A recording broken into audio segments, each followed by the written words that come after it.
commit cards onto the field and you know that they don't have that kind of reach with damage, especially if you've gained over, like, I don't know, 30,000 life points. Okay, passing a turn to just draw an extra card, just so that, you know your cards are once per turn, and you can just activate the additional card.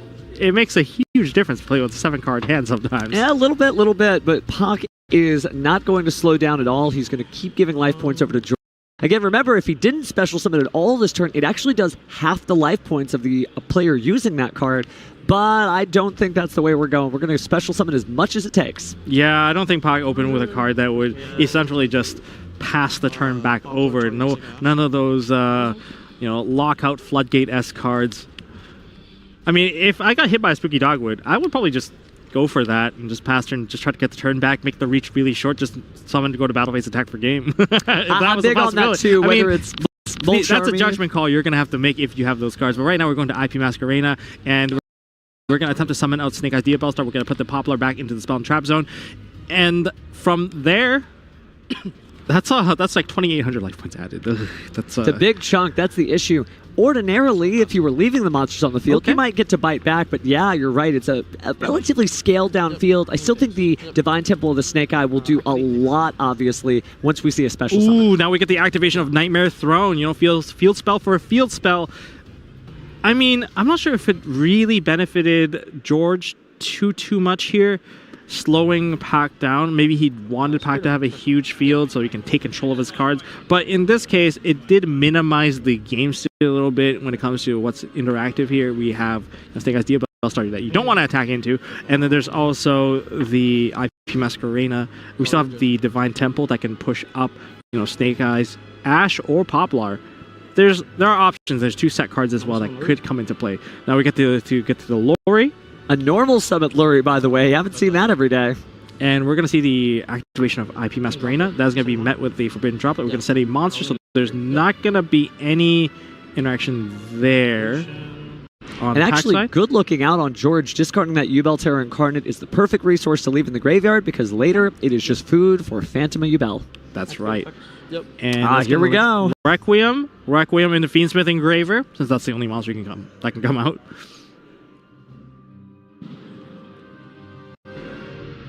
Now, since the IP is negated, that's no longer a threat. There is no Promethean Princess in the Engraver, so fire monsters on the field are not as relevant at this moment. So we're going to equip the Engraver. Engraver is going to be Snake Eyes Diabell Star. Looks like up next is going to be Fiend Smith Sequence. Again, Fiend Smith Engraver, just a really incredible card there, doing just so much work there, and awesome art too, I gotta say. It's one of those archetypes. It's one thing for a card to be good, it's a great thing for a card to be good and look cool at the same time. I think Fiend Smith hits both notes for sure, and we get ourselves a summon of Phantom of Ubel. I mean, that's the question of the weekend. Which deck is better? Fiend Smith Snake Eye? Fiend Smith Ubel. Now, I guess we'll find out tomorrow, but here is going to be a nice little preview again, as we are going to go ahead and use Fiend Smith Sequence, performing that fusion summon by returning those cards back to the deck and extra deck, and Fiend Smith Lacrima is back on the field. Lacrima effect. We're going to likely add the card into hand because we have not used it, but then we're just going to go straight for the summon. The Caster Curse. And that's going to allow Divine Temple to activate summon out Snake Eye Ash. Don't worry, it's hard to call him when you could go a million different directions. That's definitely going to be the vibe this tournament, because every single one of these plays could have just been different. We're living in a little Yu-Gi-Oh! Multiverse of our own. Pak is going for the survivability play. He's going to summon as much as possible, try to wall up as much as possible, gain as many cards as possible, so he hopefully has a follow-up turn. But this is very dangerous, because we've already started the Fiend Smith engine. We're linking some of the Fiend Smith stuff away now. And we have Ubel cards already live. So we're going to go into Lord Yama. I assume Yama's just going to grab the ever-ready Unchained Soul Lord of Sharvara. There it is. Sharvara, what a powerful card. Also a Fiend monster, also level 6. Seems like this is the year of level 6s. It really is. And Fiends, too. I mean, I haven't heard people say, hey, but is it a Fiend this much since Dark Necrofear was a vibe way back in the day? Is it a Fiend? I mean, I want to banish 3 to summon out my Necrofear. Yeah. But here we are. There's still 2 face-down cards on Pak's side. And I don't want to, write that off because, you know, a couple of good interactions can still make a huge difference. But it looks like we're going straight from Fiend Smith track into Fabled Lurie. Fabled Lurie's effect activates. Going to go ahead and place it back on the field because it was discarded. So a nice little special summon there. And speaking of special summons, looks like we'll do another Link summon here. Could be a 2 or 3, but it's just going to be a 2 for the Unchained Soul Lord of Rage. Lord of Rage is going to Yama, Chainlink 2, Rage. be destroyed. Back to the Lurie. Yeah. Adding back to Lurie. Spirit. And we're going to summon the Spirit of Ubel. Well, Ubel probably going to set that Nightmare Pain down. I mean, one of the scary things about Nightmare, like just the Ubel cards in general, is that if you need a little bit of extra damage, you just attack with the Nightmare Pain and just inflict the damage to the opponent through the battle damage reflection. You're good.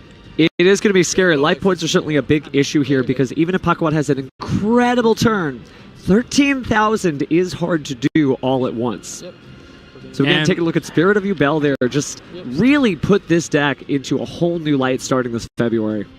And now we get the DDD Wave High King Caesar that gets additional lockouts against Pak. I mean, don't forget, all the duelists here in the WQP, they're all very decorated. They are some of the best of the best. The hardest, basically, it's like playing round 9 back to back to back to back at YCS. That's how I can kind of compare it in terms of difficulty level. No, you're right. It feels like both being on the bubble and being the most accomplished person in the room, but the person across from you is just as good. Looks like we're going to go ahead and upgrade next there into the Ubel Terra Incarnate, but that's not staying for long. Gruesome Grave Squirmer and Ubel Terra Incarnate will make Muckraker of the Underworld. Muckraker is going to discard if we can get ourselves a nice Fiend summon. Yeah. So one thing about like Fiend Smith's sequence that, you know, I can put as a little bit of a trivia for you is that it summons out a Fiend fusion monster. Interesting. Not just Fiend Smith cards. Interesting. So there's a lot of stuff out there. We may see those evil heroes come back after all. Now, so what happened here just now is that we got the revival, a resummon of our Fiend Smith sequence. However, we discarded Lurie. Lurie was discarded, therefore comes back onto the field through its mandatory effect, and we're all caught up. Certainly a lot going on, and that's what's so cool. Again, we've talked about it before, but this is not going to be a format where you know what's going on just based on the fact that you recognize the cards. It's continuing to evolve turn by turn, and there it is finally. It's Fiend Smith Desiree. So that was fusion summoned through the effect of Fiend Smith track. So sequence, you put the cards back into the deck. Track, you summon via the cards in your hand or in your field. So based on those, we use the Fiend Smith Engraver and 2 Light Fiend monsters, and we've gotten to this particular point. And you definitely want to equip, and you're going to be equipping, well, George is going to be equipping, rather, the sequence. And that makes it untargetable now. Yeah. And it has that quick effect to be able to target up to 2 cards. It doesn't even target. Oh, it doesn't. That's it right. doesn't even is. target. That's right. It just negates them. Oh, man, that is so good. And that's going to throw a lot of people off. It's going to make a lot of difference here. So Pakawat certainly has his work cut out for him if he's going to cross through this. Right now, the Phantom of Ubels are attacking, so let's get a little bit of damage on the board here. I mean, luckily all those monsters are in defense mode, and I don't believe they gain defense from the field, but they're damaging this. Absolutely, but you're right, it only boosts the attack there, so luckily it was in defense, shoring up his defenses quite well. 2 copies of the Phantom of Ubel there. Looks like we're going to go ahead and banish the Gruesome Grave Squirmer. Say hello. Spirit of Ubel back onto the field. This is a very difficult field to destroy. Unless, the easiest way, of course, people might just say, oh, just activate Super Poly and get rid of... What can you get rid of exactly? You can get rid of 3 cards if you use Super Poly, or 4 cards rather, because you can't use, you know, this Phantom of Ubel as a material. He tried to Nibiru there, Pakawat, but it looks like it is changing that effect with the Phantom of Ubel to destroy Ubel in the deck instead. So even with some of the strongest cards here, George's very well built out board is just able to stop whatever it needs and is now destroying that Ubel Terra Incarnate, likely to get off the effect of that field spell. You know what? That's a good thing. And we're going to put it back. Yeah. Yep. And we're going to put it back, and I think we're just summoning another one. Just That's why we one. play 3. That's why we play 3. We just keep on putting them back onto the field. We use it, and we'll put it back onto the field. Leave main phase. Yep. That's true. Now, Really Pak excited. has his work cut out for him. For 3 minutes, you're going to need to be able to disrupt the Phantom of Ubel, for 1. Find a way through the battle phase to get rid of the Nightmare Pain. 2. 2 summon negations through DDD Wave High King Caesar. You just have to just negate everything. And then you get Chained Ghost Ogre to clear it out. Okay, so that gets it destroyed, but it still gets negated, however. True, but remember, it's not just going to be the 3 minutes, by the way. This is a single elimination tournament. So we'll have just a little bit of time. We haven't gone into turns in quite some time, but it'll be exciting if it comes up. But Pakawat still has to survive that long. With only 3,600 life points, he's practically 10,000 life points behind. This is, again, an episode of the anime, if I ever saw one. I think if anyone's trying to pull it off, it's got to be Pac. Pac is probably playing out of his mind right now. I mean, what other choice do you have? We're going to generate as much as possible. Don't forget, Desiree's still on the field. There's still negation. There's still an effect changer as well. So we're going to summon the DF spell start the Black Witch. That's going to place the original Sinful Spoil Snake Eye back on face down. That has already been negated, so there's not going to be another copy activated at this point. But is there enough? Okay, they got Fiend Smith's tracked. Okay, that can start off the Fiend Smith engine as well. But the Fiend Smith engine, if you're going to be interacting, it's going to take some time just digging those cards out.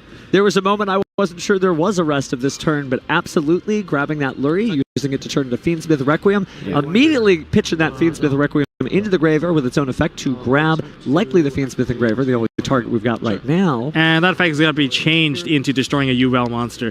Ooh, that kind of cuts the bridge off. Now remember, you can only summon out Requiem once per turn, so that ship has basically sailed. Exactly. You thought you were free, and yet Phantom of Ubel strikes Normal summon Ash. Normally, this is the point where it just breaks everything. And I don't even think it's going to be that easy. Oak effect targeting... Oak effect? Oak getting Poplar. Looks like we're going to use the Oak effect to go ahead and send Poplar to the graveyard itself to bring out the Snake Eyes Flamberge Dragon. But we still have the Fiend Smith Desiree there. Interesting. George thinking to himself, maybe I'll do Desiree. No, it's fine. Now we're seeing the conversion of the Snake Eye Ash going straight into the Relinquished Anima. This is a very difficult position to be in. I mean, Pocket's playing really well. Like, especially through all that disruption. And through the few cards he has. He's playing Monster Reborn. We saw Snatch Steal, now we're seeing Monster Reborn. Man. Oh, we can re-enable the engine? Yeah. Let me just borrow your Fiend Smith Engraver. Exactly. Thank you got a Fiend Smith. And now we can use the send effect with this particular effect as well. Equipped with the Requiem, send away the Ubel. I needed a Fiend Smith Engraver. I didn't say I needed my Fiend Smith Engraver. That's right. Now the Nightmare Throne is going to activate. That's going to bump up the Fiend Smith into Terra Incarnate. Careful what you link for. There's still that Desiree, though. There is still the Desiree. It's interesting to hold on, and I know that George is aware of it. But it's not enough. Pakawat moves on and will advance through to the top 8 bracket. There's a round of applause from our audience here. Again, Duelists know good dueling, and that was definitely good dueling. Oh, whoa. Don't worry, there's not an earthquake. We're all good here. But again, just some incredible earth-shaking levels of duels, because that's wild. You know, I don't know if... Oh. And our winner is George. George! Okay, spoke too soon. My apologies there. Just for clarification again, George really showing off Ubel, so George will advance, and just incredible. I don't know if that settles the conversation of whether or not Ubel is better. I mean, that's what we want to know. Well, only one duelist will find out. Both decks are obviously incredible. I mean, they both play really well. Maybe if Pac had a little bit more time to think about it, he probably could have done something. But there was just so much interaction. Like, Phantom of Ubel really gets highlighted in this duel in particular, this particular match where you're like, I can use it, I can put it back onto the field, and I'm going to keep cycling. And so, well, Pac's not out of it yet. I mean, Pac still has tomorrow to keep playing. He does still have tomorrow, so my apologies for saying it, but hey, he might go to the World Championship after all on his mettle and determination. But George did such an incredible job of using some unconventional cards, some different lines, and perhaps when we did see the Fiend Smith Desiree, really that was probably the ultimate card there. But good looking out on that Ghost Sister and Spooky Dogwood. Life points do matter. Life Don't let point anyone tell you change. difference. Yeah, I mean, these turns are quite long. I mean, sure, it's an interaction of 1 or 2 turns, but there's like at least 15 to 16 actions from each of the duelists. Which means life points after life points after life points. And earlier, when Ghost Sister and Spooky Dogwood first came out, most of the time when you were gaining the life points, that monster eventually would last to the battle phase and be able to attack. Here, that is just not the vibe, because you're just using all of those monsters as materials, and you don't want to stop your game plan, but that also means you're like, okay, yes, opponent, here's some life points. Yes, here's some more life. Yeah. Here's some more life points, and you get the idea. But it's just incredible to see the impact that card made, and just let George just kind of sweep up. I think like level 6s, level 6 fiends in particular, we got to see DDD wave hiking Caesar multiple times, and we got to see the interaction about people. Yes, we want to use disruptions from the hand as much as possible, but at the same time, we saw the Nibiru get blocked. We saw the Phantasmic get blocked. I'm not sure if Phantasmic is the right call for this tournament. Well, but the Phantasmic didn't seem to do a lot, but it's true that if you're looking for that right option, it could have cycled you into what you needed, right? Yeah, it could have. But maybe it just didn't happen this time, right? Yeah, Again, I think it could have made an impact if it did land, but for a deck like Fiend Smith Ubel, and you do want to play as many Fiend options as possible, because you do have also, Lord Yama into Shivara, that sets up another 2 6s, quite easily setting up your 6s with the Fiend Smith stuff going into DDD, wave hiking Caesar. It just makes it so that anything that's like Nibiru related, it's just harder to hit. You can't go Veiler and Nibiru because both of them could be disruptive. Like Phantom of Ubel could take it out. It's just, maybe you have to find some alternative way to break the field, and it may involve more spell and trap cards at the end. Like finding a way to disrupt a full Ubel board, I would say is very, very difficult, extremely challenging if it goes uncontested. And even in the game 2, it was contested. The Nibiru did land, except that was only a quarter of the turn. The rest of it that happened in game 2 was insanely powerful. Ubel certainly has just that sort of staying power where it can just kind of get ready and go. But speaking of get ready, looks like we're ready with our interview, so let's toss it over to Stephen Kangas. Thank you very much, Stephen Darlin. I am here with our winner. Everyone, I hear they call you Lucas, correct? Yeah, I go by Lucas. All right, I'll refer to you as Lucas, and if that's your preference. So you just won the first feature match. First off, congratulations. How much pressure were you under being down one game? Being down one game, it's just part of the format. Playing against Pac was the scariest part about that matchup. Going into this, that's who I thought was the best player in the bracket. So getting that done with round 1 feels great. Can't believe I won. Pac's a great player. He absolutely deserves to go to Worlds. Just sometimes this is not in his favor. Does it change how you approach a game? The extra nerves when you know that you're on the feature match and everybody's watching you? To be honest, you just have to play the game how you play the game. The way you play test, the way you practice, you just need to do the same thing in a tournament and you'll be good.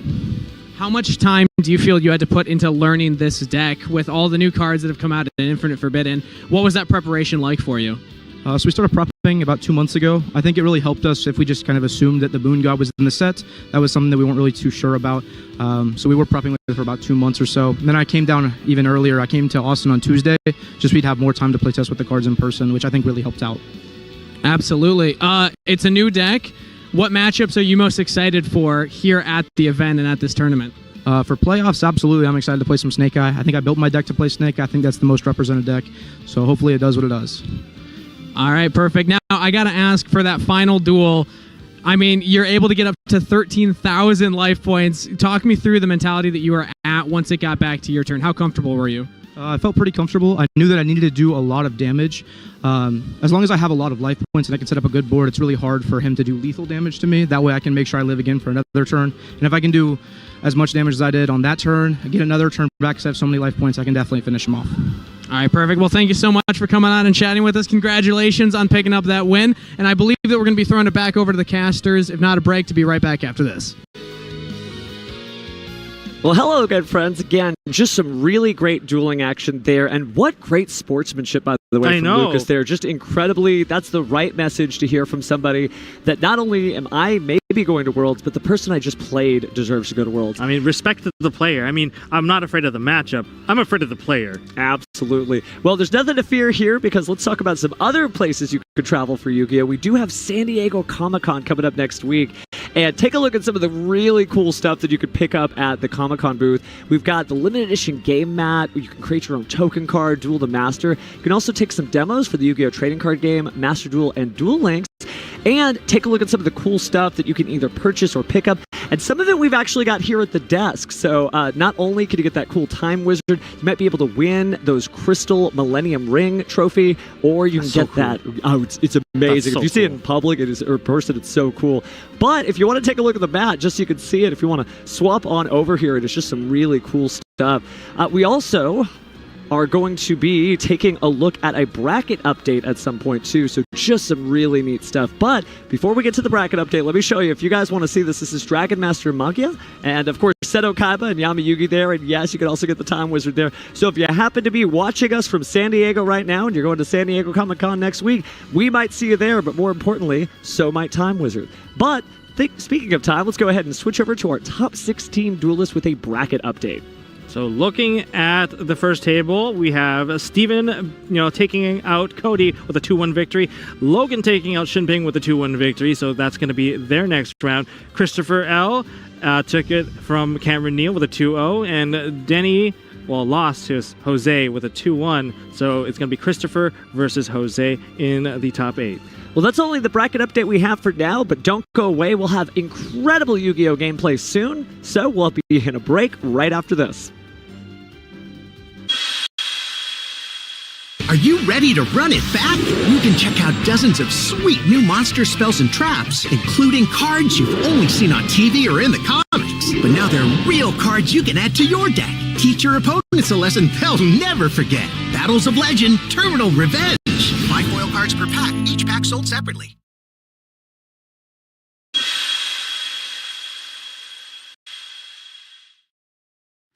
Exodia, obliterate! With these words, Yu-Gi-Oh! Cemented its place as the global sensation it is to this very day.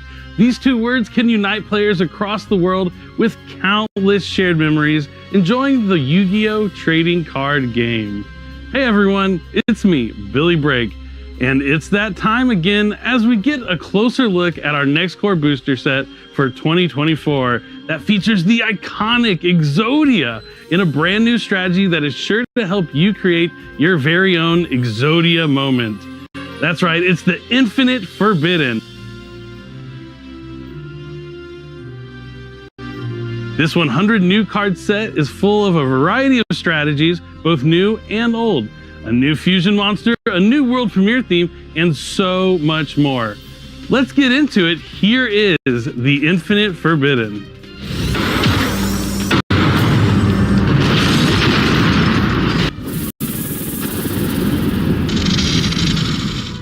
The Infinite Forbidden is a huge set that's going to make big waves this summer. How big are we talking? How about unlimited attack points?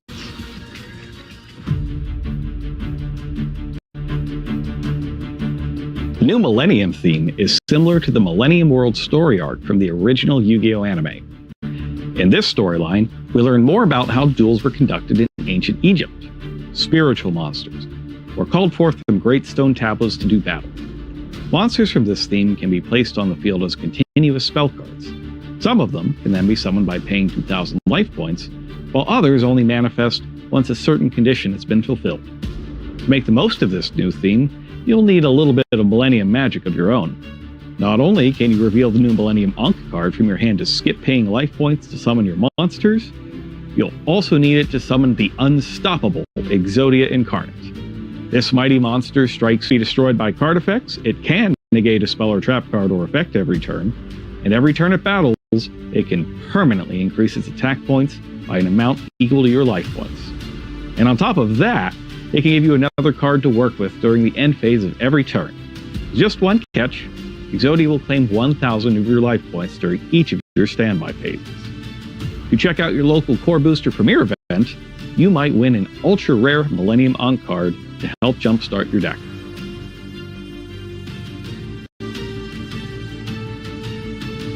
Meet Fiend Smith Engraver, a new level 6 light fiend monster that grants you access to an incredible arsenal of fusion and link monsters. The goal of this strategy is to fusion summon Fiend Smith's Desiree, then equip it with link monsters like Fiend Smith's Requiem. Desiree can negate the effects of a number of face-up cards on the field equal to the combined link ratings of all the link monsters equipped to it. course, that's not all you can do with the new Fiend Smith cards. They're very flexible and work with all light fiends, so check out the official card database to see what other light fiends you might want to use alongside them. You might be surprised by what you can achieve just by drawing Fiend Smith Engraver.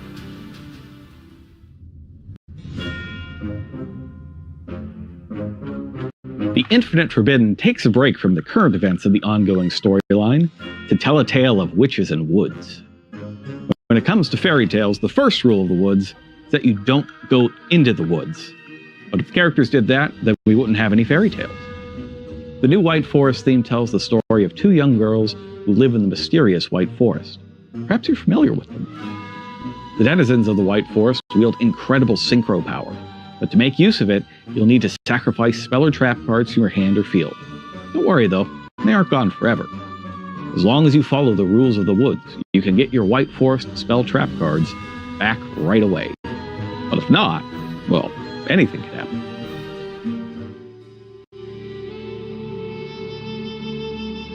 Everyone knows that dungeons exist to be explored.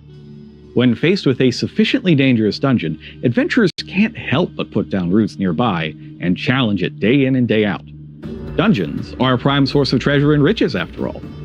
But all that glitters is not gold, and not every chest contains a treasure. And the master of this dungeon takes great pleasure in reminding would-be treasure seekers of that fact.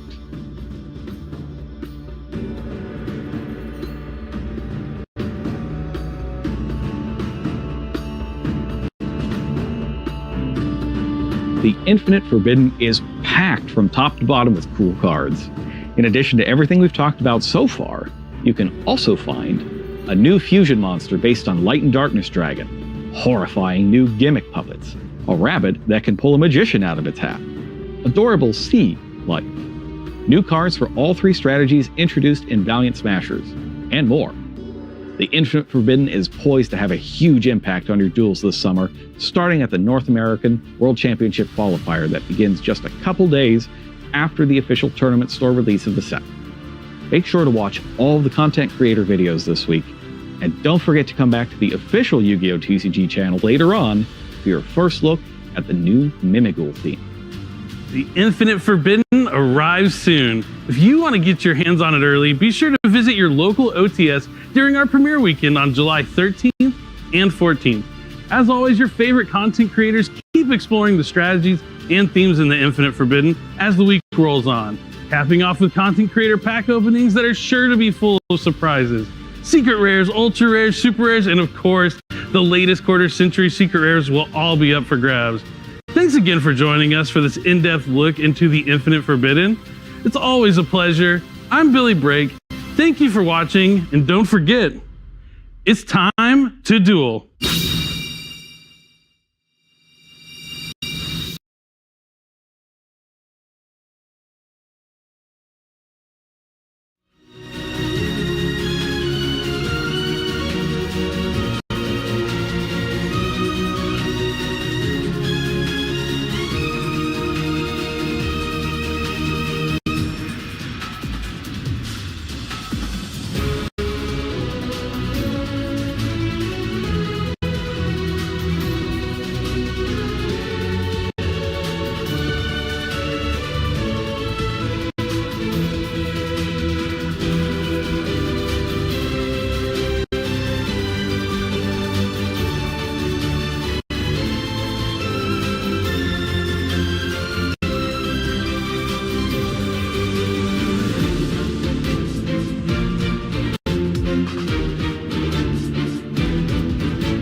so great.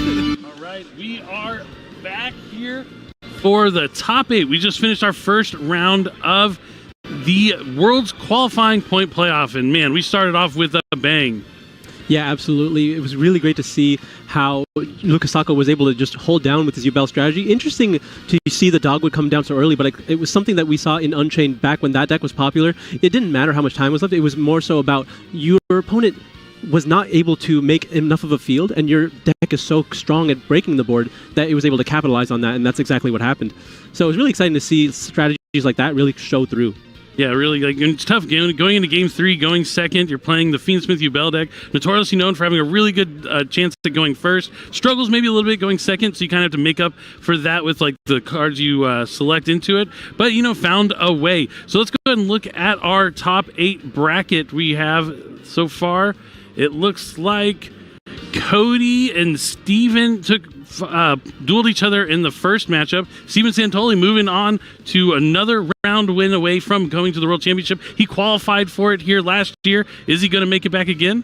Yeah, well, it's going to be tough to see. This is going to be a rematch, actually, of YCS finals prior.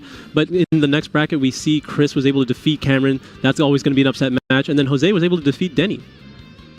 Yeah, Denny Vu definitely struggles there, but Jose is that up-and-coming duelist that I've been looking out for. And yeah, Cam going down 0-2 is a little tough there. He was playing a pretty interesting deck. We're going to see if he's going to take that deck tomorrow. I think you can go on our blog site and check out the deck types that all the players brought here to the World's Point Playoff. Yeah, absolutely. It was definitely an interesting choice, but sometimes you do get punished for making those kind of gambles. But there's definitely more time for him. He still has day 1 and day 2 of the NAWCQ. That's right. But I think our host, Wick Kangas, take it away and show who we are going to have on the feature match stage here for our top 8 match. Thank you very much, Billy and Asala. We are live on stage getting ready for our feature match of the top 8. So let's meet our first competitor. First up in the blue chair from Everett, Washington, Logan J. His career highlight is getting second place at YCS Indianapolis in 2023 after a 4-year break, losing to the man across the stage from him right now in the red chair from Hamilton, Ontario, Stephen S. He lists his career highlight as winning locals last week. Competitors are ready, so let's throw it back on over to the casters to get us in the game. All right, super exciting stuff there. As Kangas just kind of touched on, we have a YCS Finals rematch. That's right, these two faced off at YCS Indianapolis 2023. Age of Overlord was the most recent set back then, and I believe Steven Santoli took it with his Sinful Spoils Rescue Ace deck. And we got to really see that power of Sinful Spoils and with Diabellstar and how it made the Rescue Ace deck really rise up to be one of the most dominant decks of that format. Kind of, took a little bit of a hiatus, and now Snake Guy being kind of dominant, but I wouldn't be surprised to see Rescue Ace make a comeback at some point.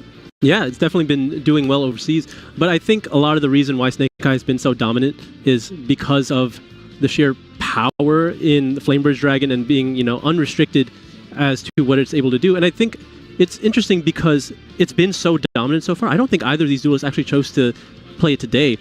They did play a Rescue Ace mirror in the finals before, but this is not a mirror match today. It is not. We do have 2 decks that are not Fiend Smith Snake Eye actually facing off. There were multiple people out of the top 16 that brought decks that weren't Fiend Smith Snake Eye. We just saw, one of the Ubel decks win, and now Steven Santoli is on a deck that everyone knows and loves to go first against. It's the Tin Pie Dragon strategy. A little interesting. We have known Santoli to use decks that as well. Yeah, I think, choosing to play a deck that can capitalize on one of the best points of interaction from the hand that you can is definitely something you want to do, especially in such a small pod, right? There's only 16 duelists. You have an idea of what everyone's playing. It's a really easy gamble to take that everyone else is going to be on something along the lines of Fiend Smith Snake Eye, or at least using the Fiend Smith cards. And being able to capitalize on something along the lines of Dimension Shifter is something you want to be able to do. And it's something that Santoli has made the decision to do time and time again. Yeah, definitely. He's never comes in with like an expected deck. I think a lot of people haven't got to know in the past few ICSs. I mean, not the most recent one, but I think it was Indianapolis 2024. But Raleigh 2024, he's been right there going X2, getting like 34th, 36 with the Vanquish Soul strategy. Yeah. So he's always trying to find those underrated picks to really have shine for the tournament. Yeah, more so than just underrated, he really loves playing decks that he enjoys. He loves the Vanquish Soul deck, and so being able to just get as far as going an X2 finish, barely missing out top top cut with the deck. I mean, obviously he was disappointed, but he's showing how powerful the deck can be in a format where it's not favored. Yeah, definitely. I always think if you're playing a deck you like, you have a way better chance at doing well than you do if you're just playing with the deck because you think it's good. Because, you want to have some connection with your cards. Absolutely. I wonder if that is part of the reasoning for Logan here, or if he actually just thinks his choice is better for the format. I do think there is an argument for it. I think it is the most powerful deck when you're able to go first, even better than the Snake Eye strategy, but we'll have to see how this plays out in game number 1. Let's go ahead and jump right into it. It is the first game of the match. Our duelists are shuffled up and ready to go. The hands are drawn. Really interesting to see who gets to start here, because I think at this point there is a lot of knowledge as to who's playing what. It's very possible that Logan would have made Steven go first. Oh, see, they haven't even rolled yet. Did Santoli win the roll there? It looks like they rolled before a little prematurely, and he happened to roll an 11 as a premature roll, so you might have to take back that one. No, they should not have to take back the die roll. It should just count. We live in a world that continues and exists. You can roll the dice. It doesn't matter if you rolled it before the time started, after the time started, or if it's a Tuesday and it's cold outside. He rolled the dice. I would let him rock it. It's an 11. You want to reroll one of them? Sure. No, what? No, none of this should be happening. You don't reroll. Reroll both. What? Oh, wow. Well, I wholeheartedly disagree with this, but not my decision to make. It's still a 9, but like, why after he that's just a 12. rolled It's a 12. It didn't matter. Honestly, at the end of the day, it doesn't matter. We all know that Logan's going first. Yeah. But I think Santoli wanted to have that power to make the decision, let him know. If anything, I think like when you're playing Tempai Dragon, you would rather them choose. Yeah. You want to lose the die roll. You don't want to give too much information away, but I feel like they both know that information already, right? Yep, it looks like Santoli is going first. So yeah, he definitely knew. He made him start. Oh, that's tough. So he's going to start with Genroku, and that's going to summon Paidra from the deck. Yep. And now Paidra's going to grab the new trap, Sangen Kaiho. Yeah, so this is the new innovation in Tenpai Dragon, being able to have something to do when you're able to start the turn, which is not typically what the deck wants to do, right? You want to choose second, you want to focus on doing all that damage because you're a battle phase focused deck. But this is enough. You're able to potentially skip your opponent's main phase. Yep, certainly. I hope you guys aren't hearing the same player audio we're hearing. We're just something womp, womp, womp, womp. But Santoli is describing his plays. He is locked into dragons now since he used Genroku's effect. Right, but I mean, that turn is over. He just set the trap and ended? Yep, and we're going to be starting off with Fiend Smith Engraver. Engraver's going to discard to add a Fiend Smith spell or trap to the hand. He's going to go grab that new Fiend Smith track. The Fiend Smith's brand new cards out of the Infinite Forbidden. Extremely powerful, and we get to see them on display here this weekend at the NAWCQ. But a little preview here at the World Qualifying Point Playoff. But that track is going to add a Light Fiend. He's going to add Fabled Lure. Then immediately have to discard it thanks to track. And since it was discarded, special summons to the field, links away for a Fiend Smith Requiem. Yep, the bread and butter plays as we see. And now the Requiem is going to be able to use its effect, tribute itself, going to be able to special summon the Engraver from the deck. Yeah, so with the Sangen Kaiho, he's going to be able to end the main phase 1 at some point if he didn't let the Fire Dragon go to the graveyard. So he's just letting him go to the battle phase for this. Yeah, Sangen Kaiho, you are required to, if all monsters you control are Fire Dragon monsters and you have to control one, and your opponent has to control more monsters than you can end their main phase. Yeah, so Logan playing around that card spectacularly here, especially when you know it's there, right? Yeah, or prevent them from using it in the future, and it looks like that is exactly what Logan decided to do. Interesting. Opts to set a card before activating 1/1, discarding Ubel. Going to be able to summon that Samsara D-Lotus. Tributing itself, going to be able to special summon a Ubel from the deck. I think we're going to see a lot of Ubel this weekend. Yeah, I mean, it's a strong deck. I think it's a very, very strong contender. And there is the Nightmare Pain off of the Spirit of Ubel.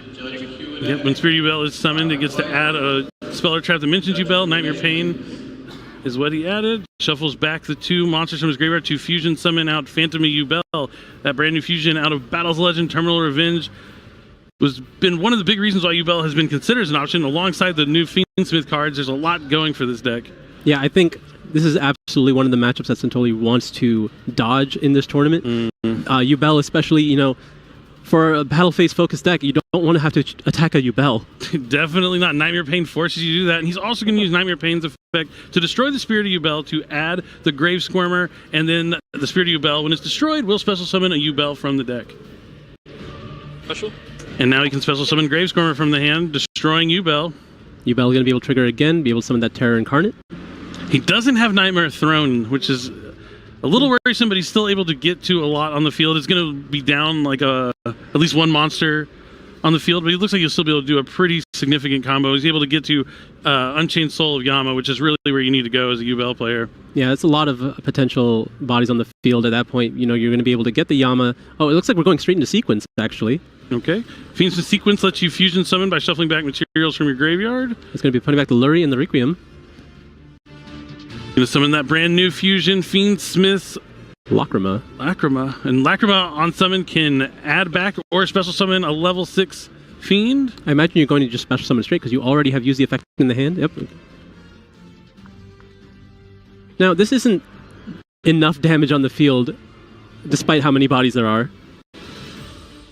Yeah, that's the one thing with Ubel. It can summon a lot of monsters, but a lot of those monsters have 0 attack, right? Before the Fiend Smith stuff came out, they really had a tough time putting damage on the field, but a little bit easier now that they have the Fiend Smith cards. But we see another copy of Phantom Ubel coming down by shuffling back the materials from the graveyard. Then that's going to be a link summon into Yama now. Yama is going to let him grab Unchained Soul Shavara. There has been a card set there for the entire time since prior to the 1-for-1 activating. I wonder if that's the card he's going to go after with the Shavara here? Nothing else would really generate as much value. I imagine you're going to be linking away the Yama first, so you at least get the effective Yama in the grave as well. Maybe he's probably just looking to get how much damage he can get across. He wants to win right here and right now. Mm-hmm. You do not want to give Tenpai Dragon another turn, that's for sure. Battle phase? Oh, no, he's going into the battle phase already. 18? Yep. 24? Yep. 12? Yep.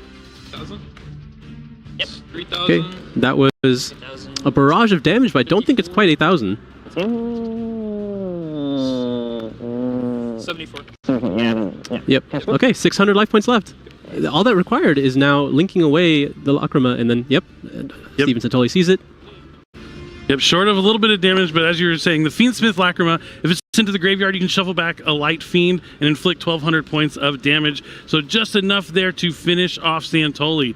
I mean, that die roll became pretty important there since Logan was able to make Santoli go first, and Tenpai Dragon, not a deck known for being very good at going first. At best, you're looking at a Seal's Pass usually. I mean, we did see some new technology there with the new Tenpai Dragon trap card, the Kaiho. But again, you did need to have the dragon on the field, and your opponent need to have more monsters, right? So I think being able to start with Engraver, being able to out it really quickly in that aspect, I think that's something you want to consider when playing the Tenpai strategy.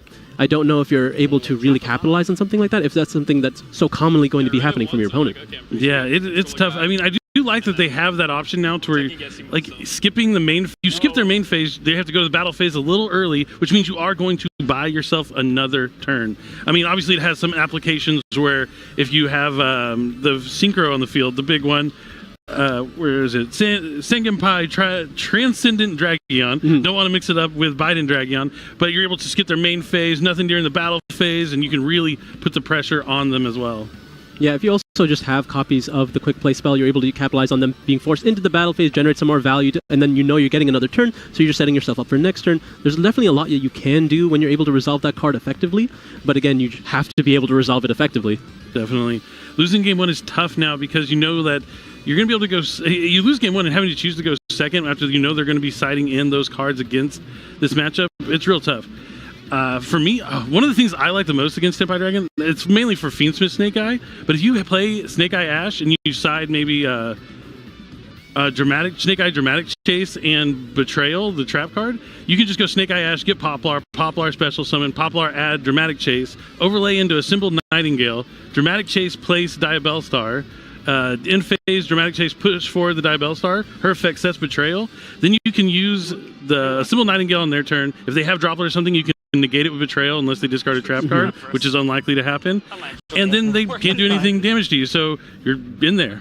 Yeah, and then you can obviously activate the effect of the Diabolic Star again because it's cleared on your opponent's turn, right? And then you're able to summon it back, be able to set yourself up for the next turn. Yeah, we'll have to see if that is going to come into play this week. And this is Fiend Smith Ubel, so we probably won't see it here. But that is something I'm looking out for as one of the counter plays to once you know you're playing against Tempai Dragon. Now, if we're talking about counterpoints, though, we saw in the previous match that having that copy of a Ghost Sister and Spooky Dogwood, if this is in the side deck for this matchup as well, I don't know. What can Tempai do to deal with that? It's all about the battle phase here. Yeah, it's going to be tough, but now we are ready to jump right into it. It's game number 2 here of our top 8 match. If Logan Johnson wins this, not only will he get his revenge from that YCS Finals, he will be 1 win away from booking his ticket to Seattle for the World Championship. Which is kind of funny because he's from Seattle. Oh, is he? Yeah. I think like Oregon, Seattle, like very close. Okay, that's hilarious. But hey, even if it's in your own backyard, it's still a privilege to be able to compete. And going first and starting with Nightmare Throne is huge. Now, we mentioned, obviously, Tenpai wants to go second. I don't think anything wants to go second into Ubel. Like, actually. Mm-hmm. I think there's going to just be such a strong field, because even the DDD Wave King High Caesar deals with a lot of the Tenpai Dragon's effects, being able to prevent them from being able to special summon effectively in the battle phase, because you still have those effects live in the battle phase, so it forces Tenpai to use a lot of the removal in the main phase if they're able to set up their field spell. But, you know, that's easily interruptible with all the forms of negation that Logan's potentially able to put up. And of course, you are still playing against Ubel. You're potentially dealing with Nightmare Pain, having to attack into Ubel itself. So it's a lot for the Tenpai strategy to deal with, and I don't know how Steven has planned for it. Yeah, it's tough. I would think you're going to have to, rely on some side deck cards, some board breakers, some things like Regeki, Lightning Storm. You definitely need to get rid of the spell and trap cards. You need to get Nightmare Pain off the field. That forcing you to attack Ubel isn't going to be helpful. Maybe looking at getting the field spell, Sengen Kaiman up. Sengen Summoning is the field spell, but getting that field spell on the field and then be able to go into a Black Rose Dragon, maybe to clean up the board, and then find a way to go to battle phase with the Sengen Kaiman afterwards. It's definitely not easy, though, but it will be something. He's going to need that field spell to get things started. Yeah, I wonder if Logan's going to potentially just leave a Yama in the grave, like expecting something like that to happen, so he can at least clear everything else, but still put a Ubel on the field. That's really smart. That just shows you that you have to play test these matchups. You can't just theory it out. You have to know how to interrupt and how to deal with what your opponent's going to try and throw at you, especially when you're playing something like Tenpai Dragon or Ubel. So it looks like we're going through some standard lines here. The Phantom Ubel is on the field, and then we're going into the Yama. I believe a gruesome Grave Skirmer was already added to hand, so it's going to be able to be special summoned later, link away the Yama as well as that into something along the lines of Soul of Rage, and then continue into the Fiend Smith combo from there. Definitely the place he wants to be right now. Logan's going to put back the 2 materials to summon Phantom of Ubel. Really showing how powerful it is to be able to play multiple copies of this card. So easy to summon it, being able to just shuffle back cards from the graveyard. It's definitely one of the best fusions in a while. Very easy to summon. You can't use itself as a fusion material, so you can't, once one goes, use it again. But that also means you can't super poly it away. Kind of a nice little bonus. Yeah, it's interesting that we've seen the format go in a direction where super polymerization is not really playable, where this deck really wants to take advantage of that card. You don't really see a lot of people playing Loving Forever in the extra deck anymore, which would have been a really powerful addition to the deck, but it seems powerful when all its own. All right, 2 monsters means you can go into the brand new Moon of the Closed Heaven. That is a Light Fiend, so you can link it into the Link 1 Fiend Smith Requiem, and then Requiem's going to be attributed for Engraver. Now he's going to link away one of those Phantom Ubels and Fiend Smith Engraver for Fiend Smith Sequence. Yep, Logan just going through his lines very quickly here. He knows how to do them. He's definitely done them several times up to this point. Going to be able to use the Grave Skirmer to banish himself and special summon the Spirit of Ubel from the graveyard. What's that? Seems like we're picking up cards so fast that some of them drop. No worries there. The Shavara on, likely the Spirit of Ubel. Makes a lot of sense. And then we'll be using Yama as well to summon it back, I imagine. Chainlink 1 Yama, Chainlink 2 Spirit. Sure. Yep, so Yama will summon back from the graveyard. Spirit is going to summon from the deck. The big thing is he just wants to get 2 level 10s on the field.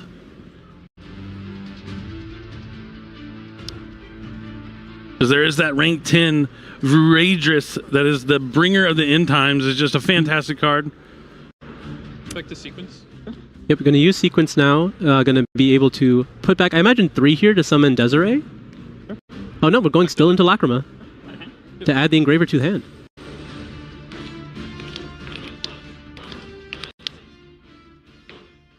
Definitely doesn't need another monster on the field. Oh, it looks like he wants to be able to go ahead. Oh, and he's just linking them away. Figured that might be the wave kicking option, but it looks like we're going into the Soul of Rage. The Shrivara is going to be able to trigger here. Oh, unless he sided it out. He might have sided the trap out. Yeah, I guess like there's nothing you can really do in the main phase in this matchup. Makes a lot of sense. And there is our favorite rank 10. Varudis. Varudis, when you read it, it's just destroy. It destroys and destroys. If a card gets destroyed, destroy another one. It can negate anything. It is definitely the final bringer of the end times. If you look at him wrong, destroy. Yeah. So now he's going to tract for Lurie. We saw this in game 1. Tract adds the Fabled Lurie, then discards it at resolution, then Fabled Lurie, in Fabled fashion, special summons itself to the field. Going to be able to link those away back into Moon of the Closed Heaven. Got to put that back with the Fiend Smith cards. And now Engraver gets to put back the Lacrima to special summon itself, and then you're going to be using Tract to fuse with all 3, and that's going to make Desiree. A very, very powerful field here. Yeah, if you can get Fiend Smith and Desiree on the field, you're sitting pretty good with it. Means it doesn't target, first of all, so you can activate it and then pick something different if your opponent does something. But it can stop spells and trap cards like Dark Ruler No More, evenly matched. Yeah, and then having it equipped with sequence, it can't be targeted. And of course, if it leaves the field, you are able to shuffle back another Light Fiend, which is usually going to be that sequence that's equipped to it. And you're able to send a card to the grave. Really, what more can you ask from a card? It is a good one. Of course, if they use Dark Ruler No More, you'd have to activate a different card, then use the effect. It doesn't have to respond directly to that Dark Ruler No More. Which normally the engine is very insulated from that because of the chamber that it sets. Mm-hmm. You're able to chain the chamber and then chain the Desiree, similar to Hot Red Dragon Abyss in previous formats. Definitely strong board-breaking card. So he's going to, so what you said, he needs those cards to clean up the field. Lightning Storm going after the spells and traps helps you with the Desiree. It forces out Varudis. I don't know why I'm getting tongue-tied on that. Varudis. It'll force that out for sure because if Desiree loses the equip, it can't negate anything. Yep, it looks like we're going to be chaining that Varudis there. Is there a chain to the Lightning Storm with maybe something like Forbidden Droplet? The thing about Tempai Dragon, you can use all your cards but one, and as long as you have one card remaining to get you started, you can still win the game. Santoli going through his options here, seeing if he has a line that could protect it. It looks like the Lightning Storm will be negated here. Thinking here. Yep. Will Varudis destroy another card here if he wants?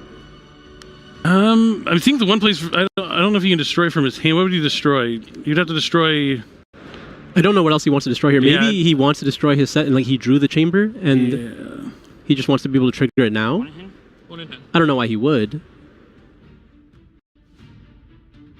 I don't think he's going to destroy anything. I figured that was the most logical decision. Yeah. But it's always fine to consider your options. So he does have Sangen Summoning. So these are the two things I said he needed to help going second. Something to kind of clear up something, and then having the field spell to protect your fire dragons. But he still has the Desiree to stop the Sangen Summoning here. If it was going... I mean, it doesn't need to activate, right? You can just have it on the field, but I still think you're going to want to use the Desiree on it before it's too late. Alright, there's the Pydra. Likely going to be adding a copy of Sangen Kaiman from his deck to his hand. That is usually the go-to. It's just crazy that these two met all this time later and a whole new year with Worlds on the line. They played in the finals before. And as someone who's played the same person in the finals multiple times, shout out to you, Joshua. I know you're out there watching. There is a little bit more on the line, like that second time you face that person. You want to get that revenge. You want to beat them. I would say the advantage always favors the person who lost the last matchup.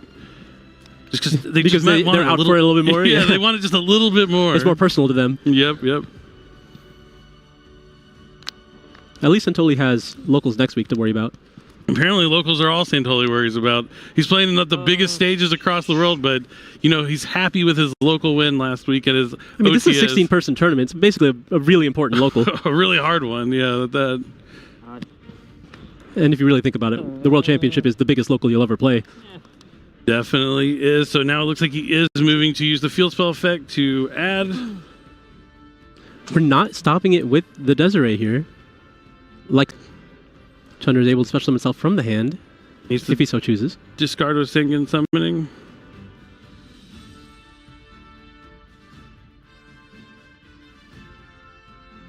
Looks like discarding a copy of Genroku.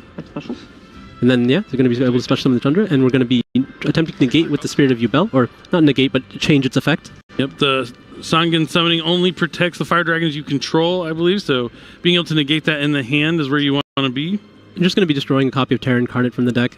Nothing special, no additional value here. And once it's destroyed, it can shut both these. Yeah, they both do something when they're. Yeah. This one's destroyed, this one's sent. I don't Yeah, think it's- Desiree also has the effect to take a card down with it if it's sent to the graveyard by shuffling or sending a Oh, Fiend there's Smith an extra Ash monster. Blossom for the Sangen Kaiman. Yeah, the Ash Blossom is always the cherry on top here when you go first and build a board. Santoli is in trouble. in phase 2. Okay. Oh yeah, I had to skip the battle phase to do that because the Hydra was not going to be able to do anything by itself.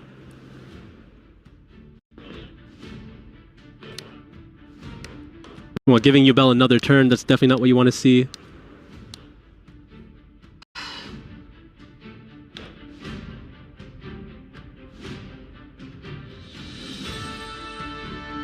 Gonna set 2 cards face down. Attempt to pass you. Yep, that's going to be a pass here. Logan going to be able to have another turn now with the battle phase to try to end the game before giving another battle phase to Santoli. A good amount of damage already represented on the field. Stand by me. Yeah. See how he decides to navigate this.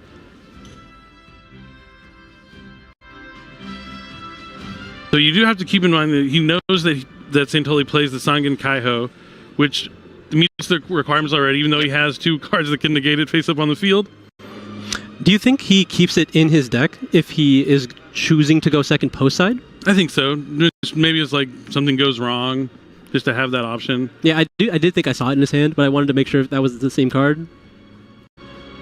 It would help in this position. Yeah, it's definitely just something to have in your deck just in case.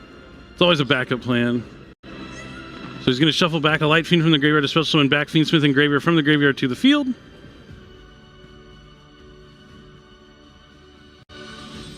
How far does he want to go from here? You're going to continue. All right, we're going to... Yep. When, if you are Steven, do you want to be activating the Kaiho? Anything here?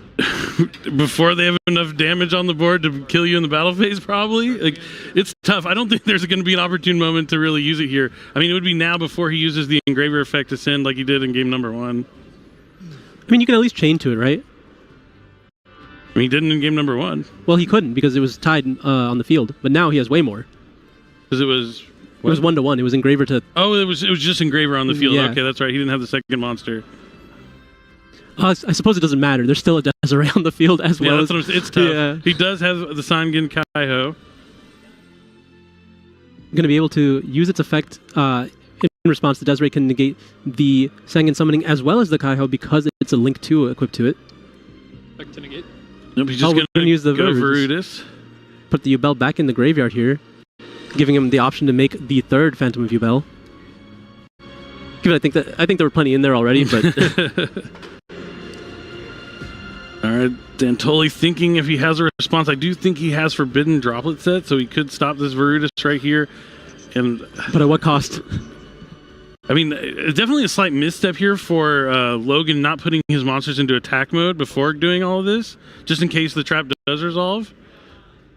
Right? I think he just has a lot of faith that it was never going to be able to. Like he has to send a monster here with the droplet, Chain. and then he has a spell in response so he can use the Desiree. He Yep. always knew he could stop it. Oh, man. Yeah, that's punished. He had to have drawn that Cosmic He Cyclone, definitely right? drew the Cosmic, yeah. That's huge. And now everything's going into attack mode. Still not quite enough, right? It's 18, 24, 3,000, and then... Oh, actually, the I don't know if he didn't. the engraver gets 600 attack from the Requiem, and there's Chamber as well. Okay, this That'll will do. be way more than 8,000 then. Unchained Soul of Rage comes back to the field. Sure. It looks like Santoli is going to have to try his luck in the main event tomorrow. Remember, this is just the pre-show. It's a pre-All-Star game where we have the 16 best players from the year trying to play in a single elimination tournament. We're going to find our first 2 representatives at the end at the WCS from the NAWCQ. But the main event starts tomorrow. This is just the beginning of 3 exciting days of Yu-Gi-Oh! Well, we do get to see the hidden ability of Sangen Kaiho here try to keep himself alive. Because after 3 attacks have been declared in the battle phase, you are able to banish it, draw a card, and special summon as many dragons from your hand. Hey, you have a card to draw. You have a hope, a chance. Here comes the draw. Well, that wasn't a monster, I don't think, but we can at least summon the Tundra. Okay. All right. My bad for counting Santoli down, but not out yet. Never give up on Santoli. Tundra, if it battles, can at least special summon a monster from the deck, I believe. I do believe you're correct. Potentially being able to hold the line. I think it's a little rough because I think as far as main phase 2, that Solar Rage is still going to be able to clear a lot. Oh yeah, we are just going to go into main phase 2, not leave too many options here. I mean, yeah, Steven Santoli's still sitting on 1 card versus a full board. I have to commit to something though, right? Do your thing. I'm just killing at this point. Yeah, he's just making the moves as he has to. He's going to be able to, especially summon the Little Knight, which I think is reasonable here. Going after the graveyard, you want to at least banish one of those monsters so he's not able to be recurred off of the Fadra later. Sure. Goes for Genroku.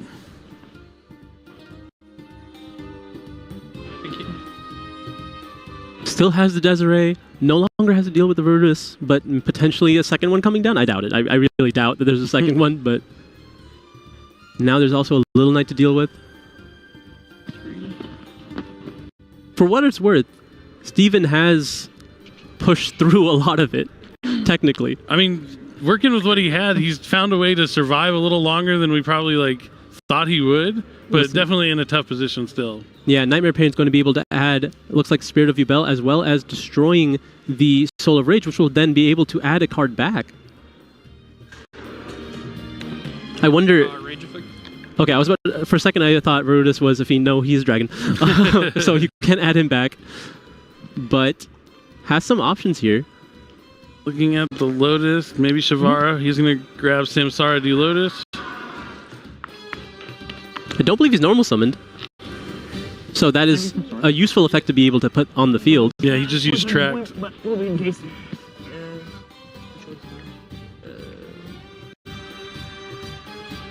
I'm gonna normal it.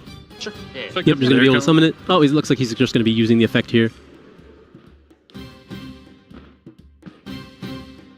Just to get another Ubel on the field? Why not? Yeah, might as well. Yep. There's a Spirit of Ubel. I wonder if he plays another copy of anything to add with it. It doesn't seem to be the case. No. He's checking through his grave, grabbing some materials.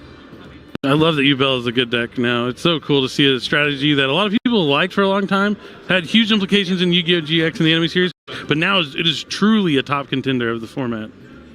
All the decks that get effects when cards are destroyed, I just think they're so fun. It reminds me of fusion summoning, even though it just feels like the cards synergize so well. Definitely. There's something about it. I don't know. Yeah, destroying a card from your deck to special summon from your deck is kind of cool. All right, just Spirit of Ubel, Fiend Smith Desiree, SPL Knight, and Phantom Ubel on the field with that Nightmare Pain that would force him to go into battle phase and attack Ubel. All right, 2 cards in a dream. Can we make it work?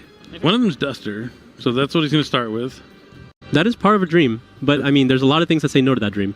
It'll force out the Desiree.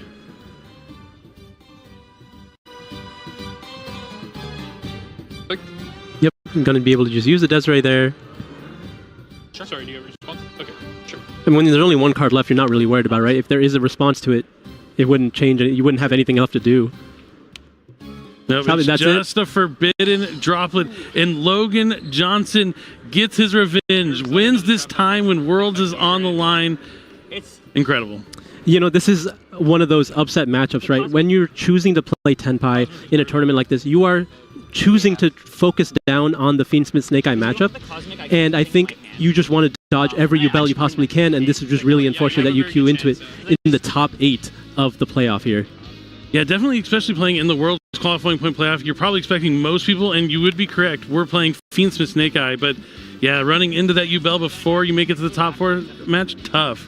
It is tough. We did have multiple different decks. I think we had a Tempai Dragon, a couple of Ubels made it in, a Magical Musketeer deck. You know, Magical Musketeer is kind of cool. Anything that uses a light Fiend, hey, Fiendsmith's Track can search Majesty's Fiend. I'm just saying. You can search it and tribute summon it. You've never been able to search Majesty's Fiend from your deck before like that.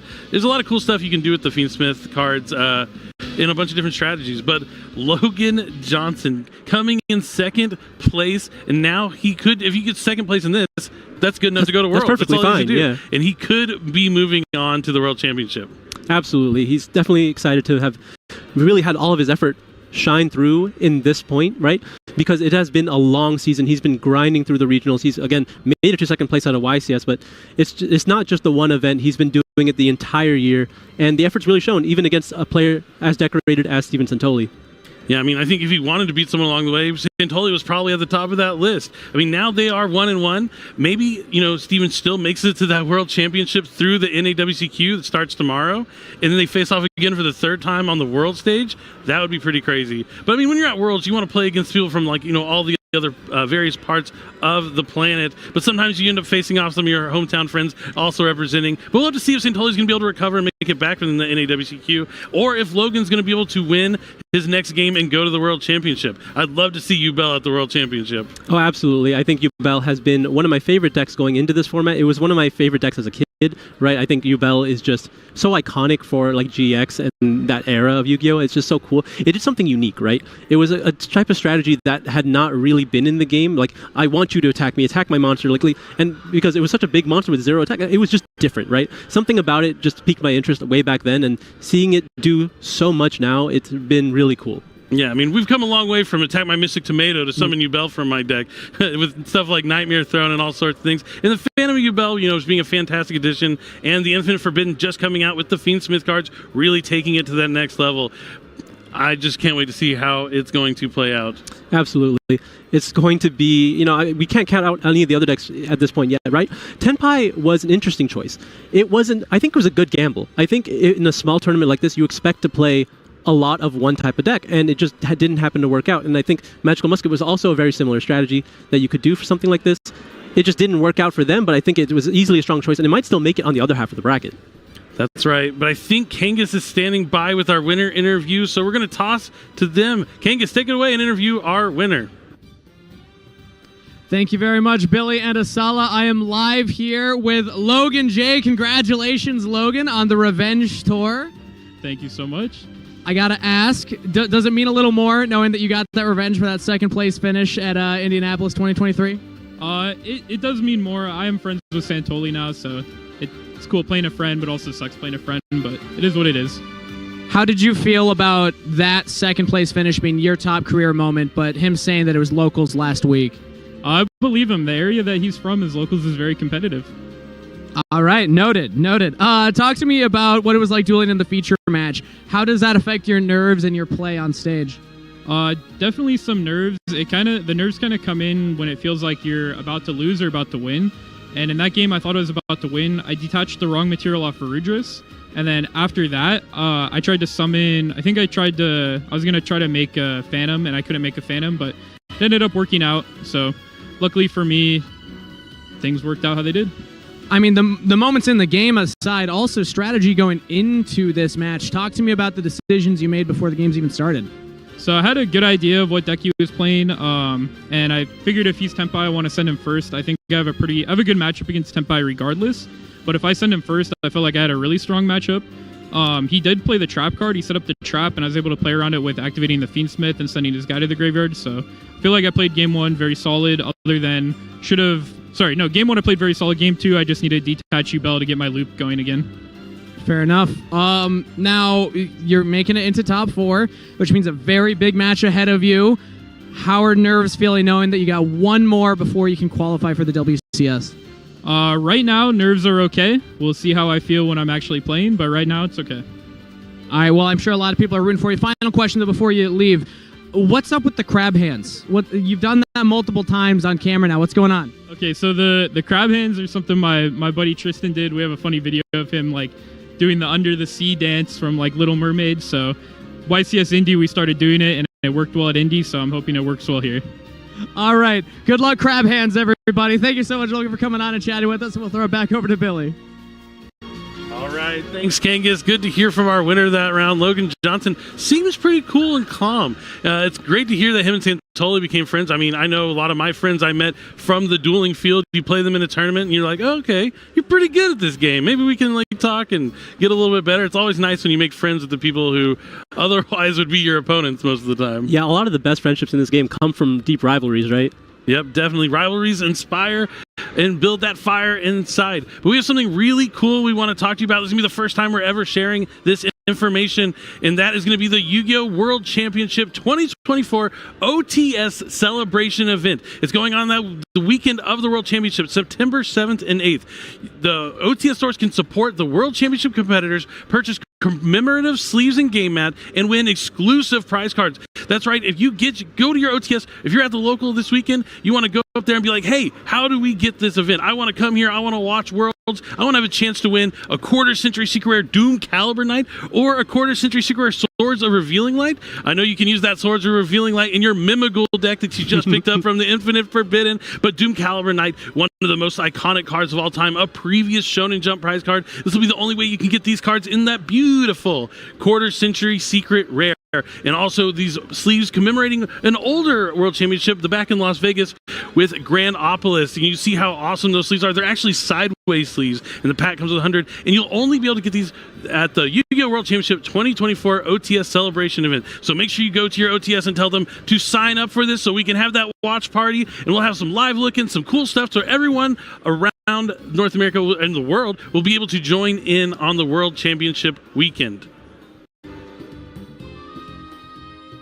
And after this, we are going to look at the bracket. Asala, tell me about this bracket.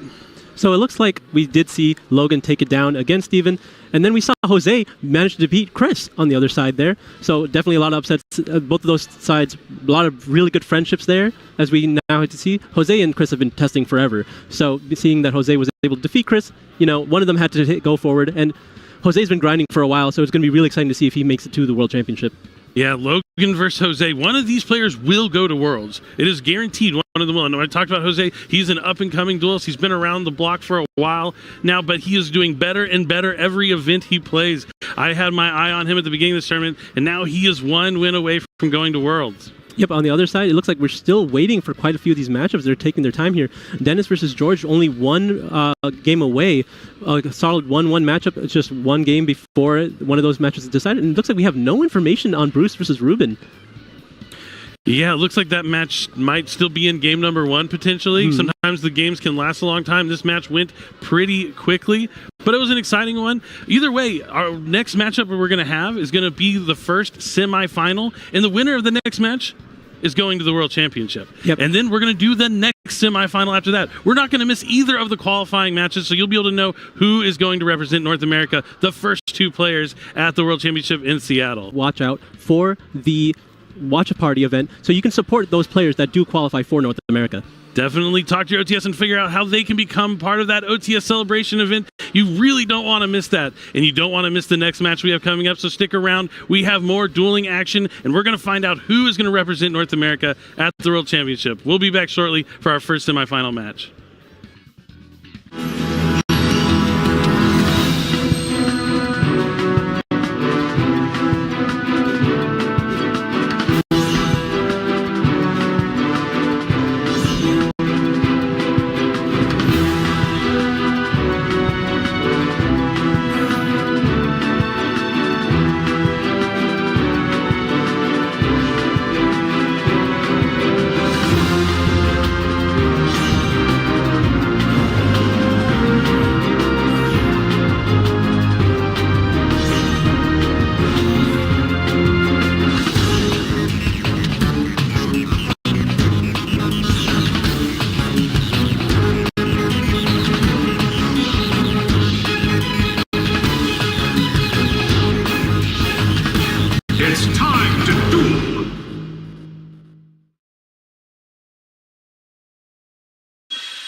Normally, adventurers head into dungeons to loot treasure chests. But when you play with the Mimigools, it's the treasure chests, or rather their inhabitants, that'll be doing the looting. The Mimighoul style of gameplay revolves around gifting your opponent wonderful, beautiful treasure boxes that give them a nasty surprise when they're opened. Let's take a look at Mimighoul Archfiend to see how this works in practice. The Mimighoul strategy is all about flip monsters. But unlike most flip monsters, you absolutely do not want these ones to flip face up on your side of the field. Take a look at this flip effect. If Mimighoul Archfiend flips face up during the main phase, these three things happen. First, the opponent of the duelist who controls Mimighoul Archfiend draws a card. Fiend must send a card from their hand to the graveyard. And finally, Mimighoul Archfiend scurries over to the other side of the field. It's a devastating swing in momentum, and that's why you want to make sure that this card is flipping face up on your opponent's side of the field. That's why all of the Mimighoul flip monsters in the Infinite Forbidden have this effect. During your main phase, you can special summon this card from your hand to your opponent's field in face-down defense position. With this effect, you can set your opponent up for a huge fall when the wonderful monster you've gifted them flips face up. Of course, your opponent isn't likely going to want to ever flip it face up, so the Mimighoul strategy has a number of ways to encourage them to open up their presence. In fact, there's even one built in to Mimighoul Archfiend. Mimighoul Archfiends actually work well together in pairs thanks to this final effect. You can special summon one to force it to flip. Do that, and you draw a card, while your opponent sends one from their hand to the graveyard, and then you get that flipped Archfiend on your side of the field, where you now have 2 level 1 monsters available to do whatever you wish. Your opponent has also activated a monster effect during your main phase, albeit against their will. So you could even follow up with Triple Tactics Talent to dispose of another card from their hand and plan out the rest of your turn. There are 3 Mimighoul flip monsters in the Infinite Forbidden, and they each have their own unique ways of causing trouble for your opponent, while either progressing or protecting your own strategy. Mimighoul Cerberus flip effect banishes 3 cards from the top of the controller's deck, then forces its controller to hand over one of their banished monsters to the opponent before switching control. Its continuous effect keeps the opponent from targeting your face-up spell cards with card effects. The latter effect will help you keep the field spell that shows the Mimighoul's home turf safe and sound. Mimighoul Dragon's flip effect, on the other hand, destroys all of its controller's face-up monsters, except for Mimighouls, of course, before it heads over to the other side of the field. This monster is very safety conscious, don't you think? Dragon also has an effect when it's normal or special summoned to add a Mimighoul spell or trap from your deck to your hand. The Mimighoul spell and trap cards are vital to victory, so you'll be using this effect a lot. The home turf of the Mimighouls is the Mimighoul Dungeon field spell. Inside the dungeon, players are compelled to flip monsters face up. Why? Well, it's not the spirit of adventure, that's for sure. It's because Mimighoul Dungeon prevents players who control face-down monsters from normal summoning or attacking with monsters they special summon during the current turn. So what your opponent is going to want to do is try and flip summon any Mimighouls you give them first, so they can play their turn in as much peace as they can after going down a card and possibly having to give away a key monster from their deck.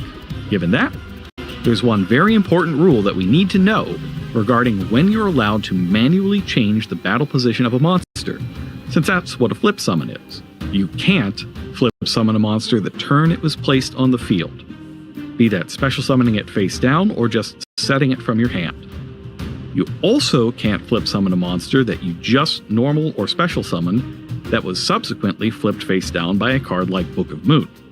If you go first and give your opponent a Mimighoul, they're going to try to get rid of it as fast as possible. And if they can avoid flipping it, for example by sending it to the graveyard with the Ubel Star the Black Witch, then they'll try to do that. Knowing this, you'll want to have a method on hand of giving them another face-down monster, either special summoning one to their field, or flipping one of their monsters face down. If you succeed, they won't be able to flip summon that monster, and they'll have to play by the rules of the dungeon. Speaking of the rules of the dungeon, they also specify how your low attack flip monsters are going to get the attack points they need to win you the duel. Mimigul monsters that weren't summoned or set in the current turn gain attack points equal to their defense points. Becomes 2200 attack, and Archfiend becomes 1900 attack. Not bad for a group of level 1 monsters. Finally, while Mimigul Dungeon is in play, you'll get to add a new Mimigul monster from your deck or graveyard to your hand each turn. This is a strategy that needs a lot of monsters to work, and Dungeon will make sure you never run out. In fact, having access to monsters is so important that there's not 1, not 2, not 3, but 4 different Mimigul cards that add Mimigul monsters to your hand and or special summon them to the field. Here are 2 of the others. Mimigul Maker lets you get 2 different flip monsters out of your deck and randomly summon one to your opponent's field face down while the other is added to your hand. After that, you can special summon any Mimigul from your hand. With this one card, you could conceivably lay a trap on your opponent's field and spring it at the same time without using your normal summon. Maybe you could use that to your advantage by adding some adventurers to your deck. If you're a real risk taker, you can include non-Mimigul flip monsters in your deck and find them with this card. Maybe you want to fetch Cyberjar out of your deck and don't care whose field it ends up on. Or maybe you want to roll the dice on simulating the effect of Delinquent Duo by pulling Fire Sorcerer from your deck and hoping it ends up on your opponent's field. Your opponent will have a hard time keeping the monster you give them face down, because Mimigul Maker also has a graveyard effect that lets you switch the battle position of a face-down monster your opponent controls if they special summon a monster. Mimigul Room is the perfect card to confound your opponent. It can special summon any Mimigul from your hand or deck to either player's field, face up if it's on your side, letting you use its beneficial effects, or face down on your opponent's side, looking to cause trouble. As we discussed earlier, you can't flip summon a monster the turn it was special summoned face down, even if your opponent special summoned it to your field. So a monster given to the opponent with Mimigul Room is going to stay face down until acted on by another effect. This card is great for keeping your opponent trapped in the dungeon, even after they voluntarily flip their Mimiguls face up. And it also has a graveyard effect that lets you return any number of Mimigul cards you control to your hand. This second effect is useful because the roles played by each of the monsters changes as the duel progresses. For example, if you're going first, you don't want to give your opponent Mimigul Dragon because they can flip it without consequence on their turn. You do want to summon it to your field to get a Mimigul spell or trap card. If you're going second, you do want to give Dragon to your opponent so you can clear their existing monsters out before trying to lock them up in the dungeon. But when your next turn rolls around, you'll need the effect to grab a spell or trap card to keep your strategy rolling.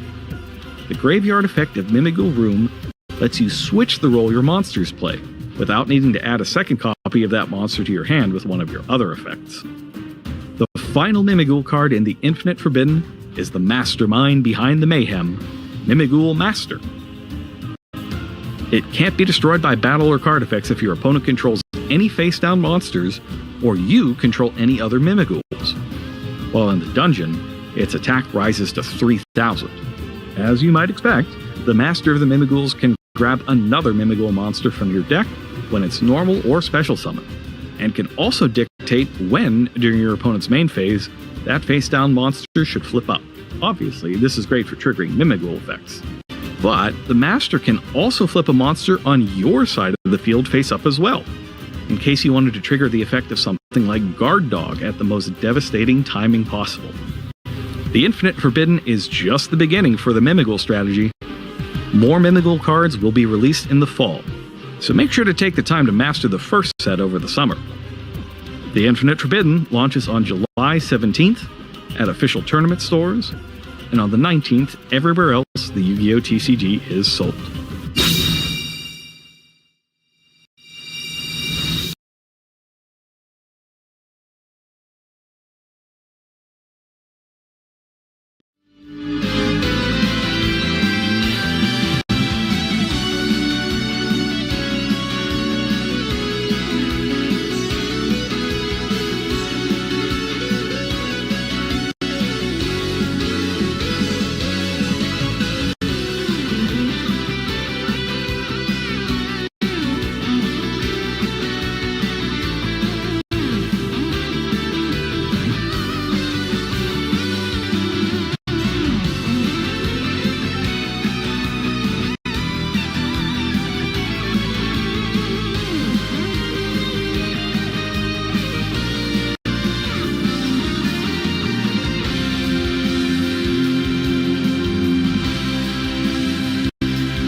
And welcome back as we're about to start round 3 here of just an incredible Worlds qualifying point playoff.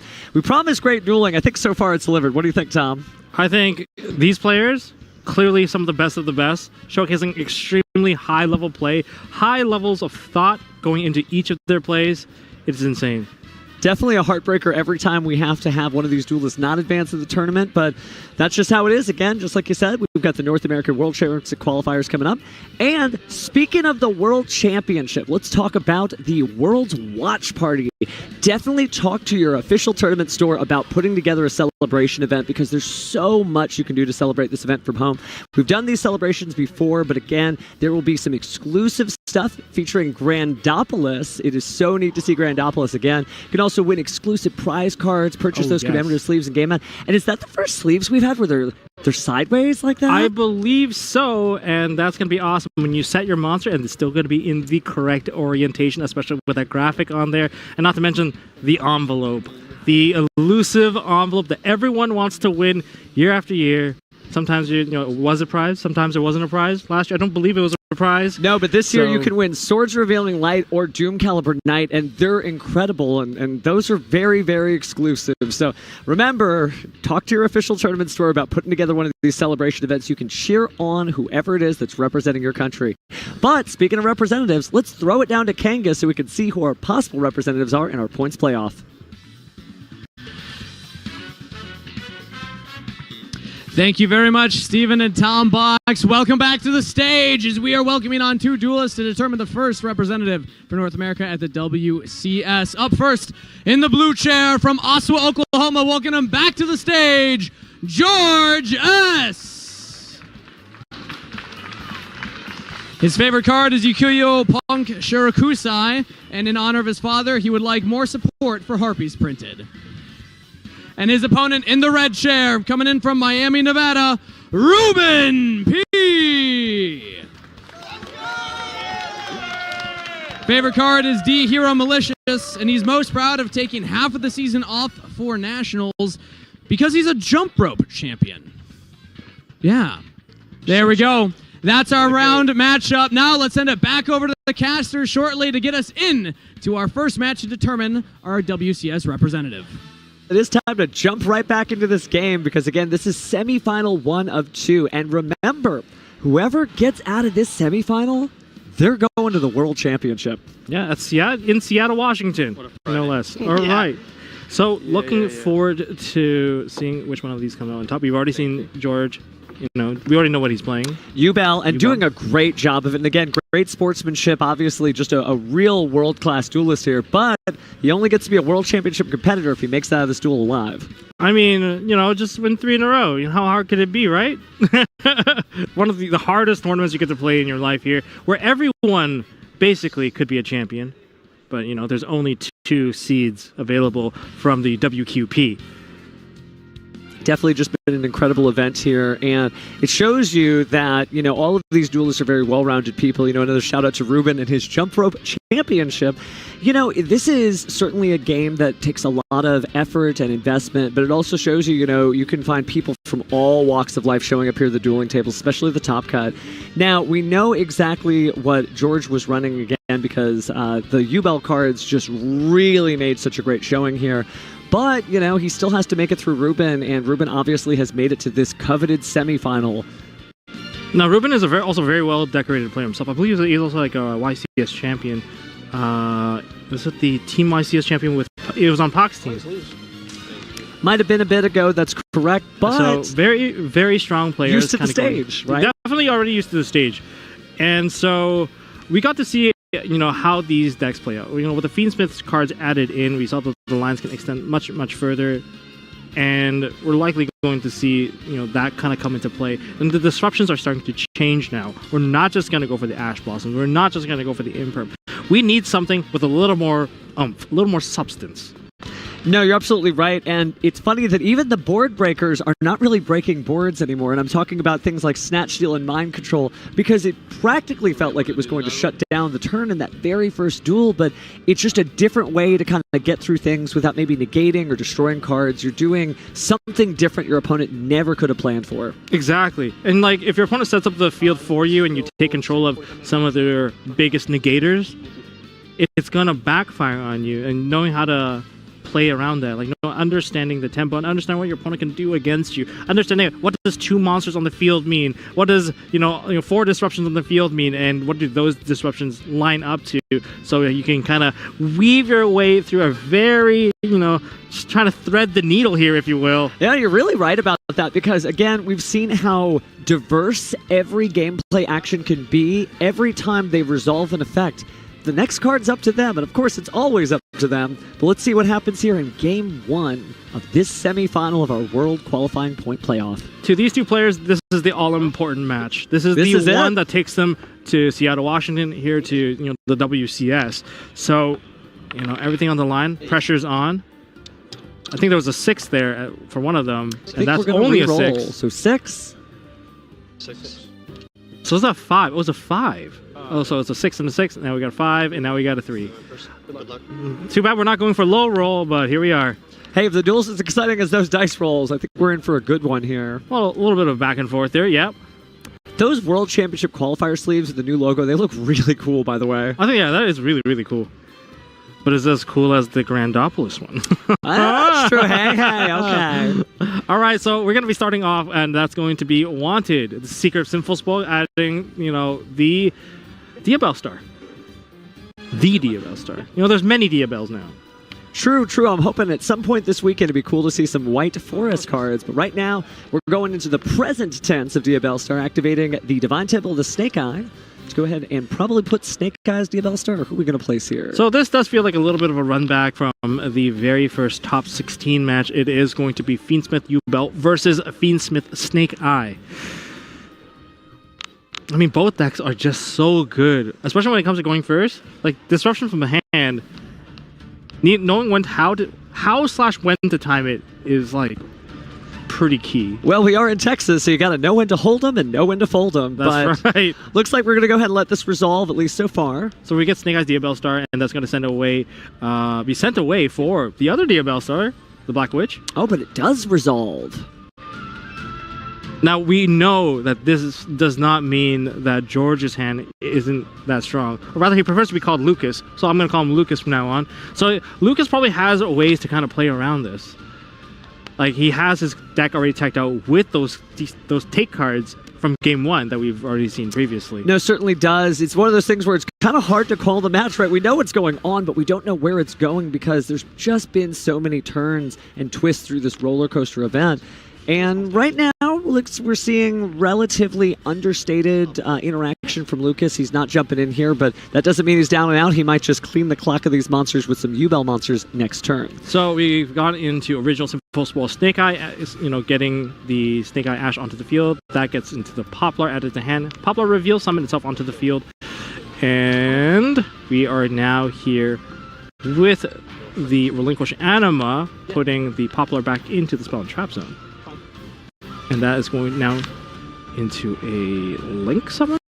No, this is the effect because we can't go into any links at the moment because we have no arrows. So that's going to go Oak effect. We're going to target the Poplar, summon Poplar back onto the field. So standard Snake Eye plays at the moment. Interesting that we have no fear of Nibiru the Primal Being here, right? Just slamming cards and cards off the board. And here we go. It's Moon of the Closed Heavens, so it's Fiend Smith time. Going into Fiend Smith Requiem, using its effect to go ahead and bring out the Fiend Smith Engraver. And again, no interaction from Lucas here on the opposing side of the board. I mean, this just could mean that Lucas has an extremely strong push hand. Could just be, Snatch Steal, Mind Control, maybe some Ubels and Nightmare Pain. This may be a bad idea to put this many cards on the board, but looks like Ruben's going to keep on moving here. Using the equipped Requiem, and we're going to activate the effect of Snake Eye Oak to summon out Flamberge. Snake Eye's Flamberge Dragon.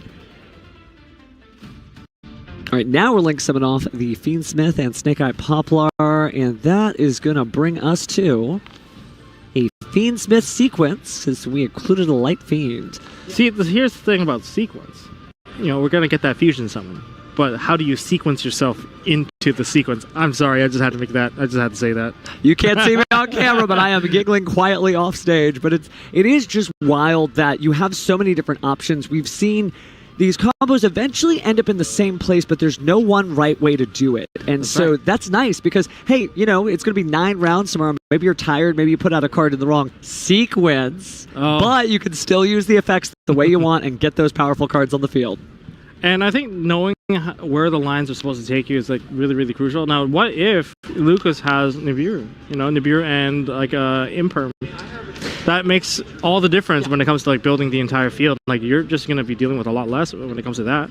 Yeah, it really does. It seems like we could be getting close to I couldn't imagine you would run Triple D Wave King High or High Wave King Caesar. But it's possible. But it looks like right now we're just doing Fiend Smith track. Go ahead and grab Fabled Lurie, discard Lurie, special summon Fabled Lurie from its own effect because it was discarded. Now just perform. Wow. What fusion is that though? It's got to be the Desiree. I don't know if Desiree is legal here. Desiree is not legal here. There is no engraver. No engraver. It's not just a Fiend Smith. Mandatory material on there. So that is. Well, that's going to result in the procedural error minor on Ruben's part. That is something that you have to keep in mind. Well, he does have to fuse somebody. He technically doesn't have to fuse because the activation was already illegal. But he has a card in his hand. He fused from the hand. So we are still reaching into Desiree territory. Now remember, sequence can also equip on the field. So you don't need it in the graveyard to do the equipping effect. That might be where we're going here. And again, Desiree didn't get to see it as much early in the tournament, but now as we get late, I think duelists are already starting to understand how important non-targeting negation truly is. So here we go. So we are going to be returning the Lacrima to the extra deck to summon out the Fiend Smith Engraver from the graveyard. Now the graveyard effect has also been used. We're going to an IP Masquerena down into the middle zone. Okay. Now we're going to Fiend Smith. Sorry, not Fiend Smith. Snake Eyes. Oak into Ash. I mean, this could easily just pivot right into an Appaloosa if needed, but instead we're going to go and see Promethean Princess.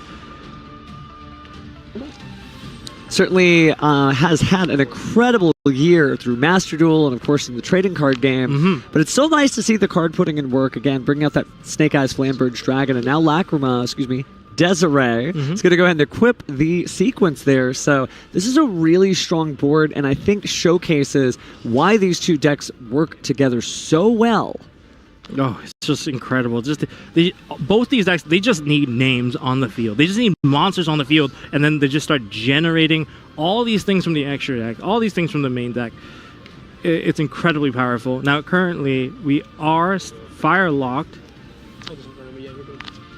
So we're going to take all 3 of those monsters. And now we go into the Appaloosa. So that is a very clever move here. So just in case those of you watching from home, wasn't he fire locked? Well, Ruben was not fire locked. The moment, the Fiend Smith negated that monster, negated the Promethean Princess. What a smart way to pivot through. It's a really great use case that sometimes your cards really can negatively affect you, and that's a good thing. And so again, yes, getting rid of the Promethean Princess fire lock there from its continuous effect did bring us here to Appaloosa. And so now, with that Dark Beckoning Beast hitting the field, I think it's pretty easy to say no. With Appaloosa the Bow, the Goddess there, and that's going to make it kind of difficult. But here comes Opening of the Spirit Gates to try again. Now, is that a card that you would choose to negate? Nope, we are not negating it. And Lucas is going to get that search of Chaos Summoning Beast.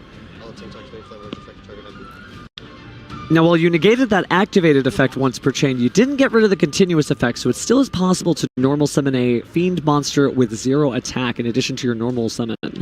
But we're going to see the action from IP Masquerena. IP Masquerena has now performed a Link Summon into SP Little Knight. Yeah, spoke too soon. Now that the Dark Beckoning Beast may be leaving the field here, well, there's not going to be really a lot you can double normal summon into unless the Gruesome Grave Squirmer is chained, destroying a Dark Fiend monster and special summoning itself. I'm not sure if you're going to choose to destroy the card, since that part is optional. That is true. We're going to have to wait and see if that's the direction, but that... Oh, let it get banished. Okay. That did not happen. The Appaloosa said no. There's a lot of that going around this turn. That is a 3 material Appaloosa. In other words, it had 2400 attack, losing 800, still has 16, 2 more negations available based off of the attack stat. It definitely has some room to grow there. Now, speaking of room to grow, we are grabbing the original Sinful Spoils Snake Eye, which is going to allow this field to just get bigger and bigger. Yeah, I mean, that's what one of the strong points about Snake Eye is that the follow-up game of Snake Eye is just some of the strongest. Every card does something. We're going to activate Fiend Smith's Tract. That's going to get likely a Lurie or a Fiend Smith Engraver if the floor is already in hand. And that's going to be Fabled Lurie. Gives you maybe a little bit of information about your opponents, right? Maybe they don't need the Fiend Smith Engraver the same way. Always decks you can kind of tell what might be in the hand based on what is searched out, but we are going to go ahead and discard the Grave Squirmer, is that right? That is the Grave Squirmer being discarded. I mean, it does have a graveyard effect. Now it enables the discarding, because that's very smart. So that enables the summon of both of those cards. That's a really smart pivot. That's some good Fiend Smith sequencing, huh? Because, yeah. Light Fiend jokes aside, though, what happened here is by discarding the Grave Squirmer, that means a Fiend with 0 attack is in the graveyard. You can use the effect of the opening of Spirit Gates, discard the Fabled Lurie, and because Fabled Lurie was discarded, you can special summon it. Now, with the summon of Lurie, that's going to trigger the Promethean Princess, that's going to destroy the Poplar, and that's going to destroy the Lurie, which is a great way to keep those Light Fiends off of the field. Now, keeping them off the table is very important, and with the Poplar effect, that's also going to put the Snake Eyes Ubel Star into the Spell and Trap Zone in the middle. Well, now we're seeing Nightmare Pain here, so the Ubeling is about to begin. Really changed the game. It looks like we are going to go ahead and, well, we got rid of the Gruesome Grave Squirmer. We're just going to instead destroy another Dark Fiend in our hand and cast Summoning Beast. And taking a look at what we might destroy next is going to be, okay, adding in the Spirit of Ubel. I mean, that's not too bad. But, I think Lucas is running out of cards to play. Well, Lucas has had to take a lot of detours here, too.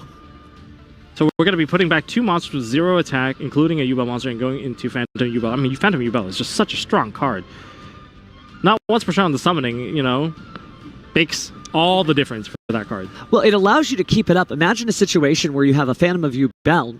Previously, somebody might use Effect Veiler, Infinite Impermanence, but Infinite Impermanence is not enough on that one because, hey, just bring out another Phantom of Ubel later in the turn. So we entered Battle Phase. In Battle Phase, the Phantom of Ubel is going to attack into Fiend Smith's Desiree. Now, Nightmare Pain is active, so the damage is going to be reflected onto Ruben. 52 to your 68. That's correct.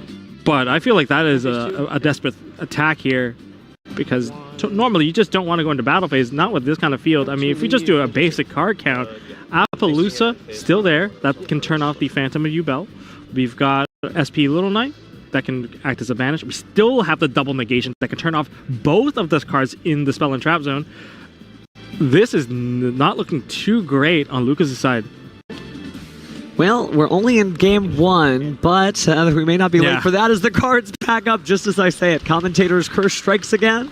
Applause from the audience here down in beautiful Austin, Texas at our venue here at the Austin Convention Center. But yeah, that does look like Ruben is going to go ahead and take the first one. And just an incredible series of plays. Obviously, Lucas trying to get in with Ubel, and Ubel is very durable, but at a certain point, it is going to run out of gas. I think one of the coolest plays that Ruben showcased with the Fiend Smith, why people should choose to play Desiree, the ability to turn off your own Firelock is really highly valued. Because if you turn off the Firelock, that just means that you can use the Promethean Princess, Bestower of Flames, as a Link 3 material without being forced into fire monsters. No, it's true that I can climb into a really low, a very low cost Appaloosa.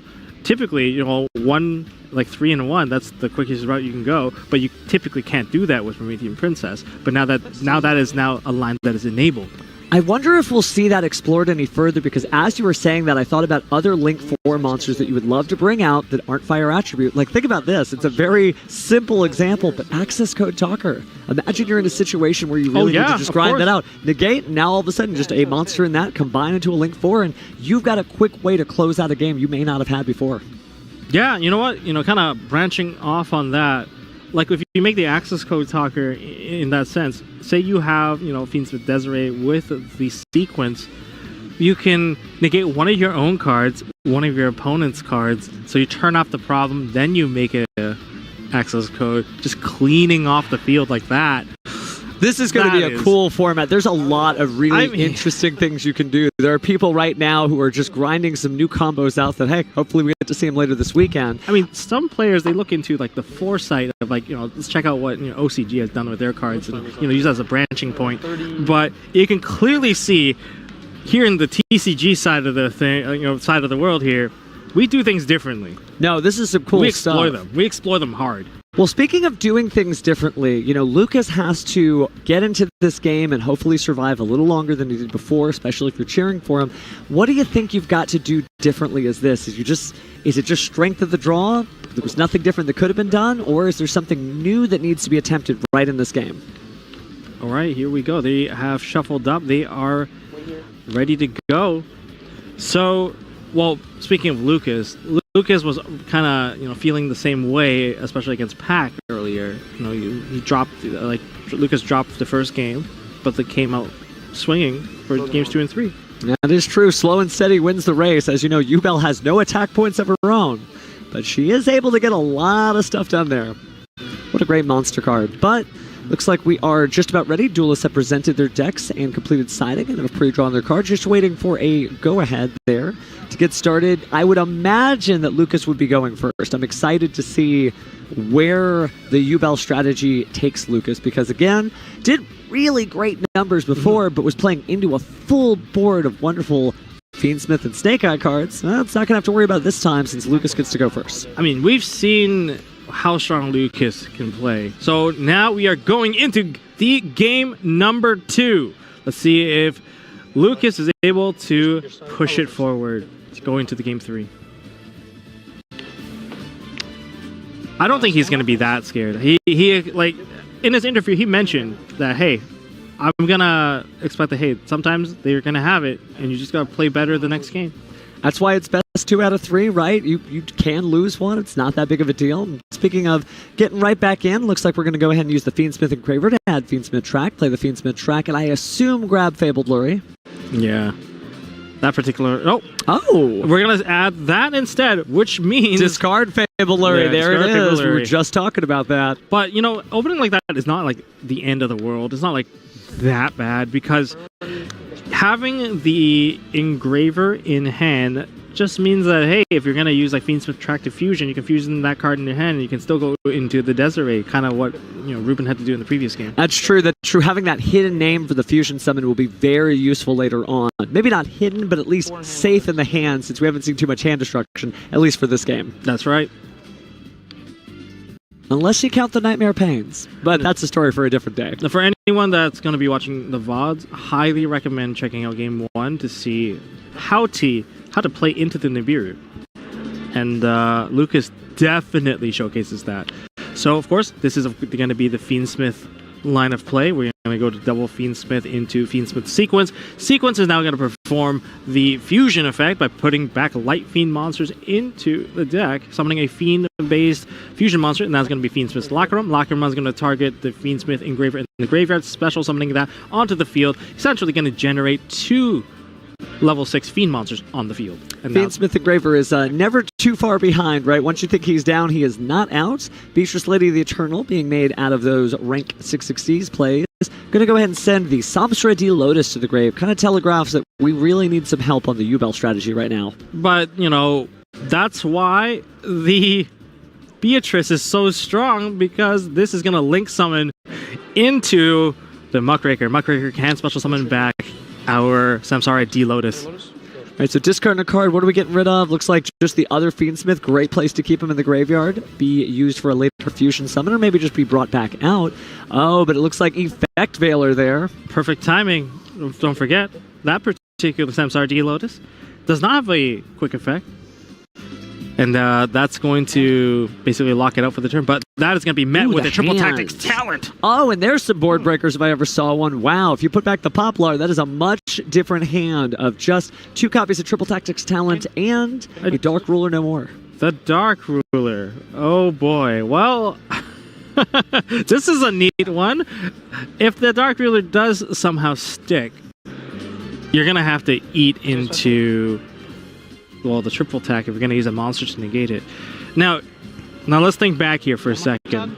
If we do get hit by the Dark Ruler no more, like, you have to somehow generate an interruption there by activating a trap card or something like that. Well, it's difficult to do considering there's only spell cards in Ruben's hand right now, but looks like Lucas can play uninterrupted at this point and feel really confident knowing what it is that the opponent has. So this is really the custom combo, right? We're seeing Samsara D Lotus go ahead and turn into the wonderful Spirit of Ubel there.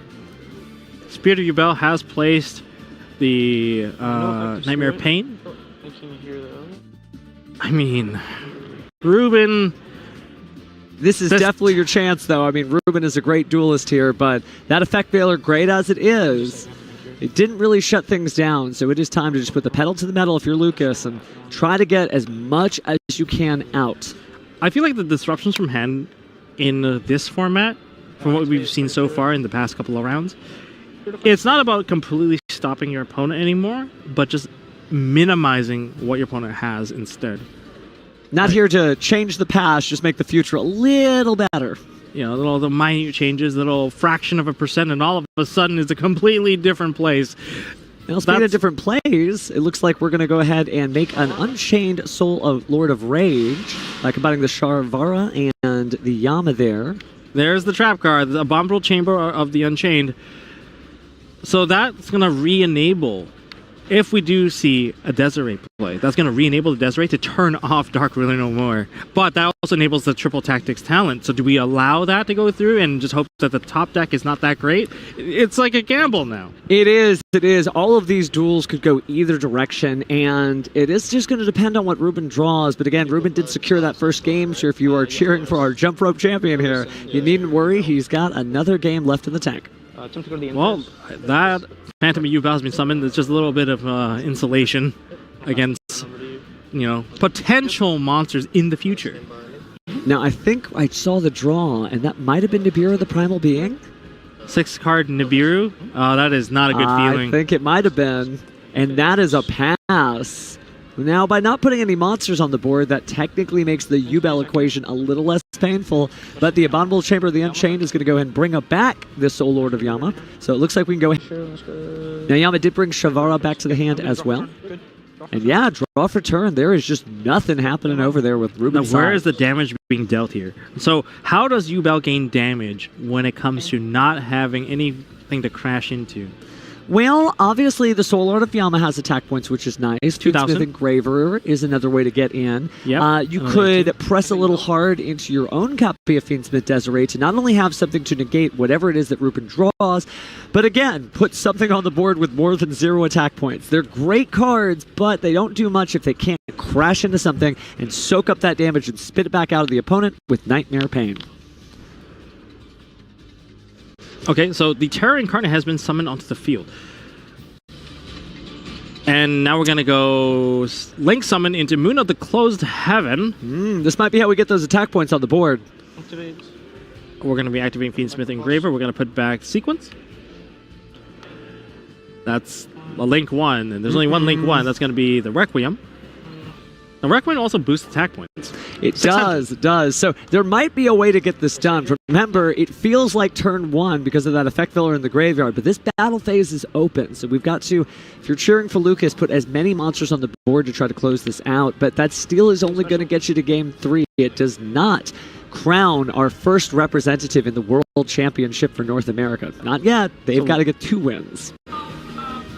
It's just really nice to see these particular lines of combo. We're not just seeing like, I'm going to do all my Fiend Smith combos all at once. Or I'm going to do all of my other combos all at once. Where they're interweaving the combo to both decks' advantage. Where I can maximize the number of cards in my hand while still playing Fiend Smith cards along the way. No, they're both great themes. And speaking of what we were talking about earlier, take a look. It is Fiend Smith Desiree hitting the board there, and we're going to go ahead and banish the Gruesome Grave Squirmer to say hello again to Ubel Terror Incarnate being special summoned to the field and destroyed by the Sharvara. Leave main phase? That's a lot of attack points, I'd say. I'll declare for 1,200. I think that's enough damage, and even if that's not enough, the Lacrima hitting the Grave can deal another 12. I think that's more than enough to kind of clear out that game. All right, Ruben just taking a look at the top card of the deck there and conceding, shuffling up. and we are going to a game 3, and you have to really feel for these duelists because whoever makes it out of this, they're going to the World Championship. So, Lucas takes game number 2. So, 1 game apiece. We're going to go into the all-important game 3, of course, where everything is on the line. I think pressure has never been higher for these players, where the prize is just so prestigious. Well, but maybe not. First off, you got to remember your point. They still have tomorrow. It is grueling to go through the World Championship qualifiers, but this is just a chance, a little sneak preview.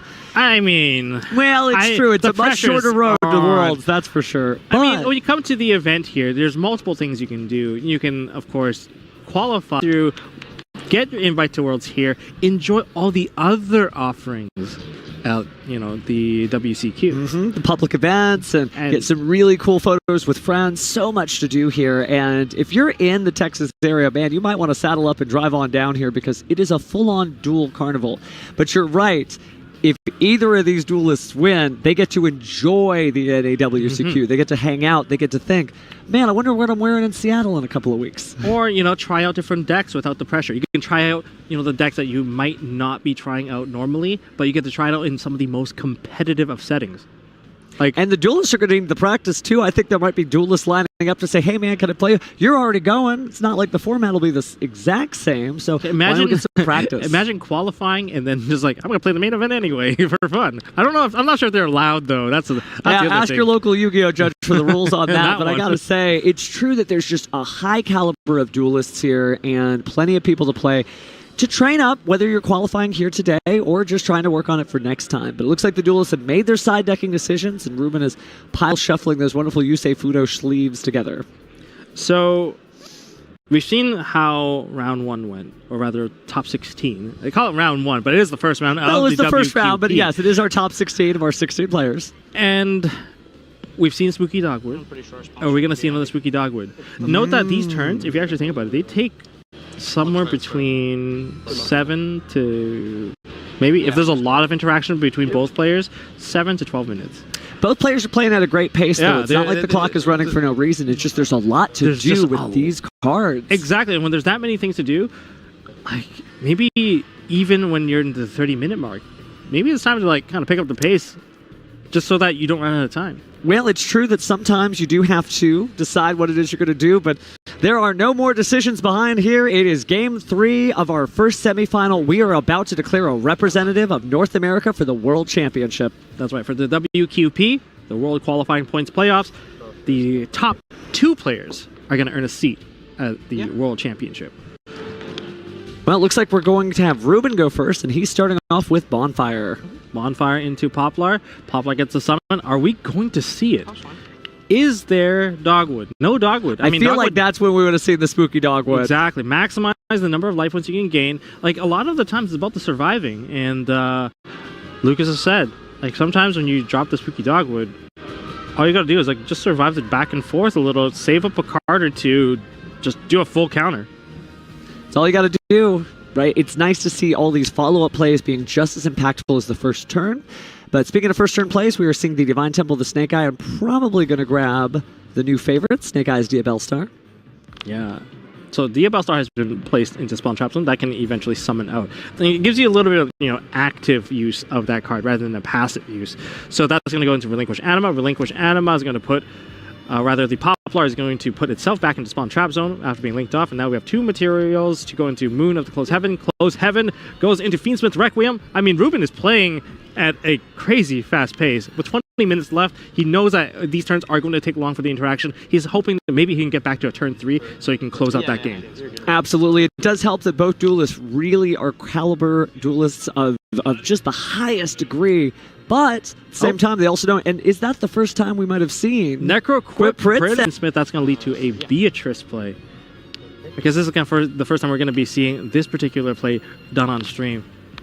It's good to see all of the brand new Fiends and great level 6 fusion monsters in the Infinite Flipping Get used. That is Constellar Ptolemus M7. Wow, now that is a blast from the past. We haven't seen that for a few formats, but it is a rank 6 Xyz monster. Yeah, you can do a detacher with it, and you can put a card on the field or graveyard back into the hand. Yep. A lot of them opening play are putting the monster in the graveyard back into the hand, you can add back like different cards, like Poplar. You could even do a Fabled things, Lure again for a follow-up Ash. discard. Exactly. But speaking of follow-ups, looks like Fabled Lure, and well, goodbye, Freds. We were so happy to see you, but you were going to turn into what looks like a Fiend Smith sequence. See, they're bridging everything. They go in and out because the Link monsters requiring just one light fiend monster just makes it so easy to just all of a sudden generate 2 additional monsters. Stand like, why are they going to sequence in and out? Like, why are they not doing it like in line? Because you can always save it. You can always save that card effect when you need it most to generate like 4 links worth of material, or a rank 6 worth of material onto the field, and it just keeps on going. Now they're going to Beatrice.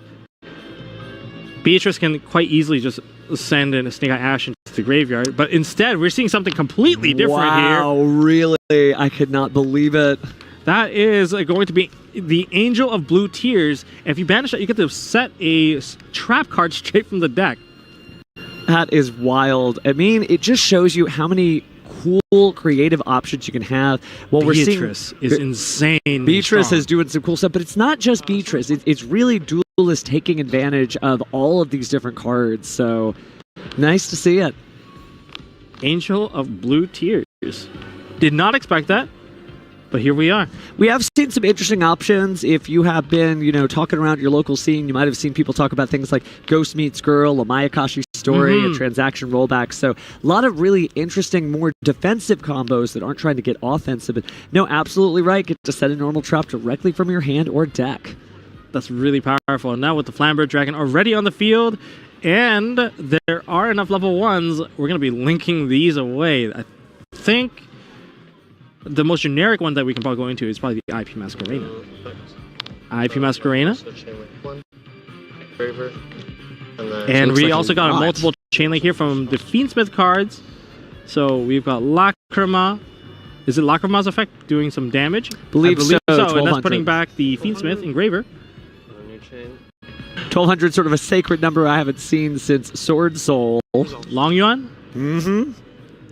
Extra bits of effect damage really help, but so do life point gain. It's nice to see both Duelists including cards that life points are a thing. Everybody's like, oh, life points don't matter. No, they do. That's your win condition. Wow. The set card is going to be Different Dimension Ground. We're going to be playing under basically a dimension feature. Basically. Now that is a really incredible use case there to just find there's a lot of different trap cards you could have set there. Of course, it does have to be a normal trap card. I could think of things like Dimension Fusion or something. Barrier. Barrier. Barrier. Dimension Fusion. Yes, wow. no, really good. But it's true that there's just so many cool trap cards that you can set, and Transaction Rollback obviously does a lot of help too. So it's nice to see that those cards are getting a little bit more use outside of just standard trap decks like Labyrinth, right? So this is, again, just an unbridled era of Yu-Gi-Oh! Creativity. I think this is going to put Lucas in a very awful position. If there's no way for Lucas to stop that Different Dimension Ground. Remember, it's kind of a searchable Dimension Shifter, right? Dimension Shifter, great monster, it looks like we got a little bit splashed off there, but we've already got it all together. So the back row has now been put up with an IP Masquerena thanks to Flamberge, and we still have Promethean Princess. But Ruben plays with a fully loaded graveyard while the opponent is playing with no cards in the graveyard while trying to play under a banish redirection from the graveyard. Well, very difficult. Very, very difficult. Gruesome Grave Squirmer is going to be squirming a little bit more when it doesn't hit the graveyard. But this could be really difficult. It's one of those things where, we know how incredible Lucas's sportsmanship is, but we also know his resolve and ability to come back from a duel that just looks like it is over for him. So I am not calling this one yet. We are just seeing more and more plays as we see Nightmare Phoenix, and then Snake Idea Bellstar hits the field from Poplar's effects. They're just so strong. Okay, now we're going to go into a Link 4. And there's the bases. There's no doubt about it. Well, when the championship is on the line, all you can do is prepare with that first turn. Pass over to your opponent and just see what happens. Lucas playing without a single disruption from hand. I think, here's the thing. If Lucas goes into his steel cards, he may even be able to squeeze this one out. Well, even this is the moment. Because, that Different Dimension Ground could backfire. I'm just saying right now. It could backfire, especially if you're forced to activate it while your Flamberge is still on the field. If it doesn't hit the graveyard, you could lose your entire field. We're seeing wow. Nightmare Pain being activated. Ghost Ogre rears its head again to go ahead and destroy Nightmare Pain before it even can activate. But Triple Tactics talent is met with Crossout Designator. Oh, the crowd goes wild Cheers on this from one. the applause, understanding that this may be it. Yeah, with the different dimension ground left over, this is going to be a very rough spot now. Just absolutely incredible foresight there to say, no, I'm ready for anything, including the same cards I want to use against my opponent. Banishing that and saying no.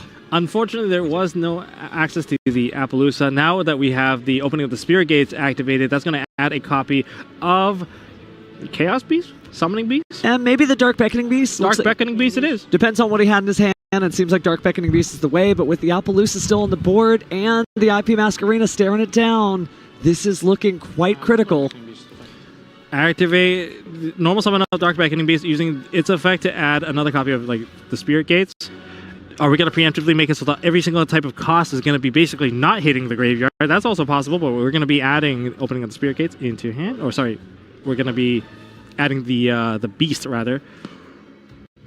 Looks like we might be doing IP Masquerena's effect. I saw Ruben gesture to it, but nope. Instead, we are chaining. Oh, wow, and setting both cards there. Oh, Ruben definitely missed the timing here for the different dimension ground, loading the entire graveyard already with these monsters. Will it be enough? Now, it's going to negate two monsters, likely going to be the IP Masquerena and the Appaloosa, two of the ones that will have the interaction, but don't worry, there's more interaction in the graveyard as well with the Promethean Princess, so not all is lost.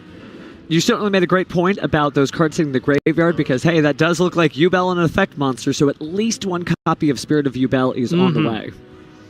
Or Spirit of Ubel, Phantom of Ubel. Phantom Ubel. So you've got a Phantom, you got a Spirit. I waited a long time for all these Ubel cards. Man, 16 years later since its debut. So we're going to be discarding the Fable Lurie, and that's going to summon out our... I think, do you still activate the DDG, the Different Dimension Ground? At some point, you have to. You can't just let your opponent continue to clean up these cards, but maybe he wanted to wait, I guess? Just save it for some critical moment, but it... We'll see if that pays off. We are seeing the Flambird Dragon hit the graveyard, so of course its effect is activated. We get Poplar and Snake Eye Oak. Going to search a deck here, Ruben adds an original Sinful Spoil Snake Eye, and he's then going to decides the DDG. So the Different Dimension Ground has been activated, and this all before the destruction. Is this before the destruction of the Lurie? But essentially, they want everything off that field, and they don't want it to hit the ground. A little bit more difficult. Lucas taking a moment to think there, going through the extra deck. Plenty of ways to go forward, but this is going to be tough without access to the graveyard. Yeah, without access to the graveyard, this is like completely hindering a lot of the recursion that comes from the Fiend Smith and the stuff that comes back from the Ubel side as well. I mean, the Ubel getting banished probably wouldn't matter too much, I would say. Not too much. Because it can be summoned back with Spirit of Ubel being destroyed. That still happens. That happens regardless. Well, we talked about Lucas's durability and sportsmanship, but also experience is important too. Dimension Shifter happens every day, so you've got to know how to use these cards, but seems like we might be doing two chain links here, possibly negating the effect of the Fiend Smith Engraver and then trying to use IP Masquerena once again. But that wouldn't make too much sense because we do still have the Promethean Princess, and its effect has not been negated, not this time. Attack. We're going to go into battle phase, and we're going to be attacking into the Promethean Princess, dealing a lot of reflected damage thanks to the, Nightmare Pain. Nightmare Pain plus Ubel. Of course, Ubel kind of going to be destroyed by battle, and therefore the damage is reflected. Engraver can swing into something else now. We're going to attack into the IP Masquerena. Well, IP Masquerena could just lead to a whole different lot of trouble here. The only issue, while IP Masquerena was a great target, it probably could appear once again. A Flambird Dragon is, probably not too far with a field set up the way that Ruben has it. And using Flambird Dragon's effect to place it in the spell and trap zone means we're probably going to be seeing it again soon. Oh, but the Dimension Ground works on both players, so it is going to be banished, and was a good call, actually. Well, that means that, we're not going to see Flambird Dragon putting it back in the spell and trap zone again. Not this time, but there are very few targets left for Flambird Dragon if it tried. We are going to return those two cards we talked about earlier for Phantom of Ubel, but it looks like that's the last of it. No more hands, so at this point it's just the extra deck and a prayer. This is a tough spot. I think that different dimension gun definitely did its magic.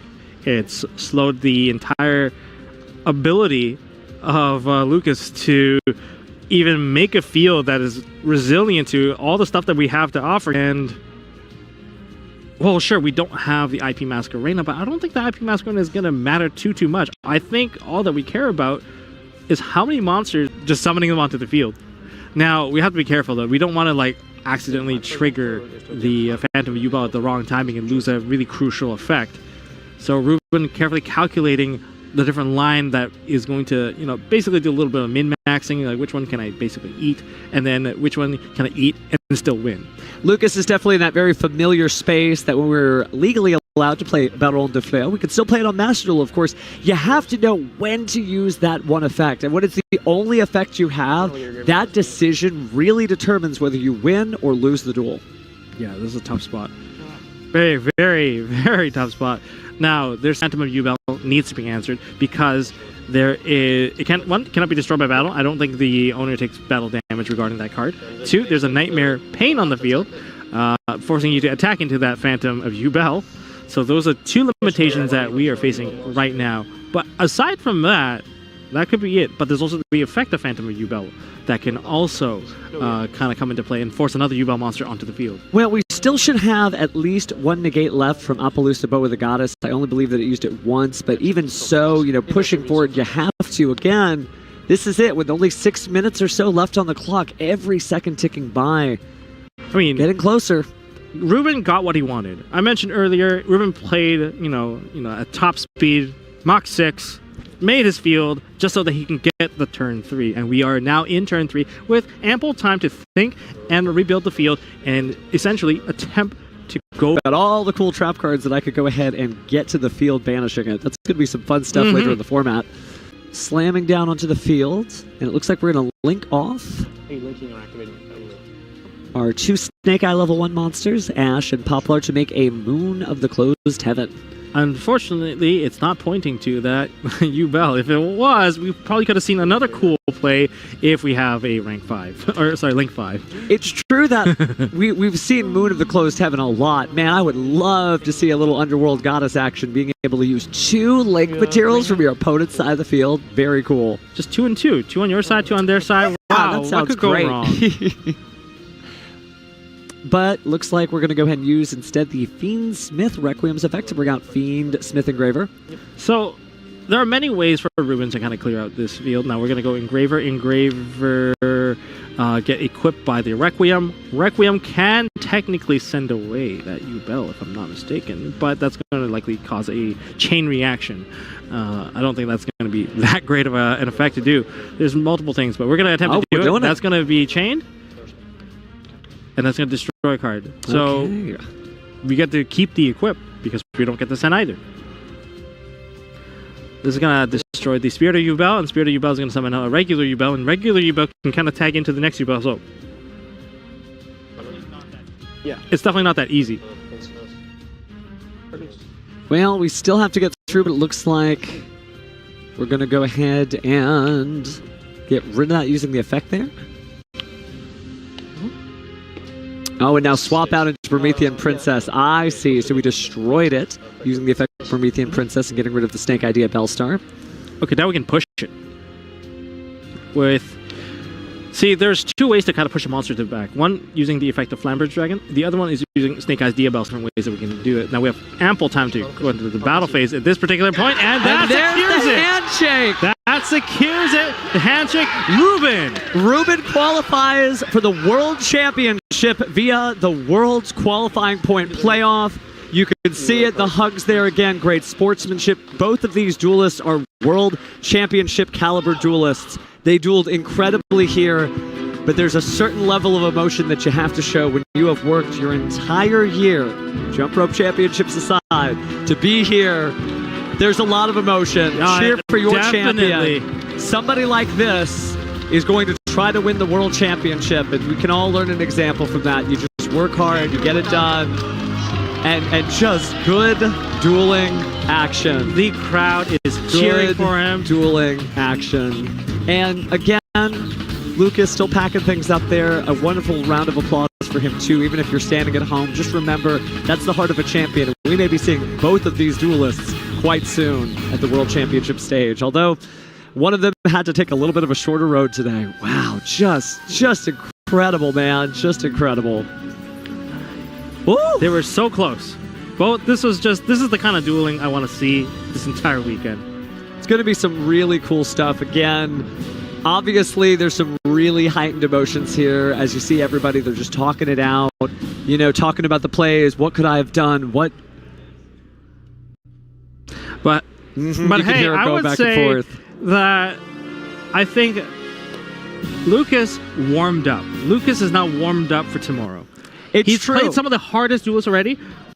Is likely going to kind of go all the way. When you're that ready, you've already kind of primed yourself for the next big event. And the next big event, guess what? It's just tomorrow. There's no better practice than playing against some of the most experienced and qualified duelists in North America, and that's exactly what we got to see so far. Now remember, this isn't over. We still have another semifinal after this, that's right. And hopefully the emotions run just as high.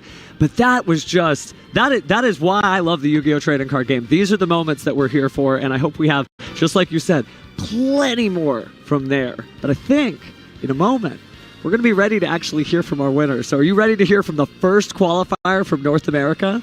All right, let's go ahead and throw it over to Stephen Kangas to interview our new representative. Thank you very much, Stephen. I'm here with Ruben. Give it up for Ruben for just qualifying for the WCS, the first North American player to do so. And Ruben, I want to start off because you mentioned to me before it's been a very busy year for you. Just reflect on that year and what this win means for you. Honestly, I moved to Vegas in January. I think I've spent a total of 4 weeks in Vegas since the move-in date, whether it's traveling for work or traveling for Yu-Gi-Oh! And multiple times throughout that time, I felt burnt out and wanted to quit. Huge shout out to all my friends. Told me don't stop, see where the chips land. And, I made it. That's all it is. It worked out. Shout out all my friends. They had my back the whole time. It couldn't have made it through the long season without them. I want to bring it back to the match that we just saw. There were a couple of very impactful moments in that last duel, but for you, what are some of the moments that stood out to you as pivotal in the entire best of three? So game one, I saw my hand and it was strong, but I wasn't sure how strong since I didn't have a lot of non-engine, so I just really had to play my interactions correctly into his board. I knew he was playing a board breaker approach, so I wasn't going to be interacting much on my turn, which means we were going to be playing a lot of real Yu-Gi-Oh! On his turn. So I had to just really acknowledge which cards had more value as he was playing. And then game three, I saw my hand had a way to combo, way to search a floodgate, a cross out, and a ghost ogre, and I'm like, it's 9 out of 10. If that player was just any other card, 10 out of 10. And 9 out of 10 gets you there. I want to ask about that different dimension ground. That's a very fun card to play. How many cards were you testing ahead of this event, and what made you decide on that combo? So, to be honest, I need to give all the credit for that to Charlie and Kamal. They've really been my main testing partners coming up to nationals. Like I said, I was busy with work. Haven't played a lot of actual Yu-Gi-Oh! Did a lot of theorying, did a lot of talking about the deck. Charlie and Kamal said that DDG was the way to go, and I listened. And shout outs to them for getting me to Worlds. Shout outs to everybody who helped him along the way. Final question for you. I know that you are a multiple-time national jump rope champion. If we bring a jump rope here tomorrow, will you be around, and can we give a show for these people? Yes, of course. That would be awesome. Awesome. Thank you so much, Ruben, for coming on. Congratulations yet again. One more round of applause. I'm going to send it back over to the casters. That's right. Congratulations to Ruben. I would love to see him jump rope. And speaking of which, he can do it. You know why? He can enjoy the rest of WCQ. That is true. That is true. And just what an incredible format we're finding out that this is. It is not one linear path to victory. And so if you want to go ahead and jump into this, take a look at the upcoming regional championships and the official tournament store championships, where you can win an incredible Infinite Forbidden regional qualifier mat featuring that great new logo and the man of the hour, Fiend Smith engraver. That's going to be July 27th through September 9th. And that's not all. There's another one, too, you can win. And that is going to be... Should be showing us the other version there for the OTS. Yes. There we go. OTS Store Championship. Win it with a different logo. Definitely one of the ones that you want to win at your locals. This monster, beautiful. The mat, beautiful. The color theme, beautiful. I want one myself.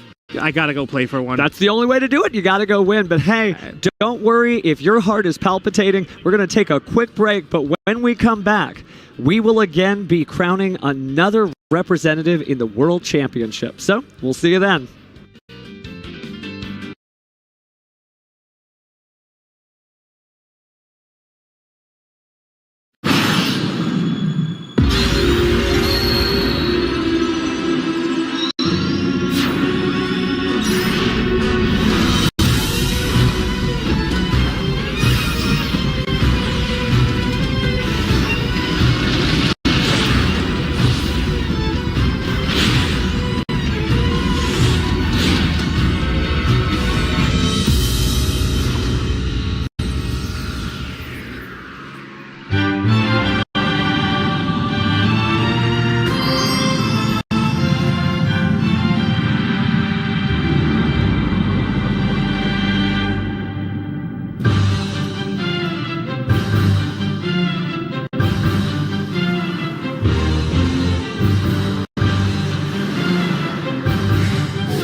Hello and welcome back, everyone, to the World's Qualifying Point Playoff. I'm Billy Brake, and joining me is Asala Watatanjige. We are here ready to find out who our second player is going to be representing North America at the World Championship. We just saw Ruben walk away with it. Tell me what that was like for you, Asala. I know you're friends with him. Yeah, Ruben is such a decorated player, and he has made so many accomplishments in the game just this season alone, so it's really deserving to see him make it all the way to the World Championship. If anyone was going to qualify to take that first spot, I'm really happy it's him. Definitely a veteran. No biases, though. No bias, yeah. A veteran player, and it's exciting to see him, but we're going to find out who our next championship spot on the line. Kangas, let us know who we are going to be representing us North America this year. Thank you very much, Billy and Asala. This is it, the final match of the day, as we will determine the second duelist to represent North America at the WCS. Everybody, please give a warm welcome for our first competitor in the blue chair, from Everett, Washington, Logan J. Notably, he topped his first ever YCS at the age of 14, and this would be his first time qualifying for the WCS. His opponent in the red chair, coming in from Lowell, Massachusetts, Jose!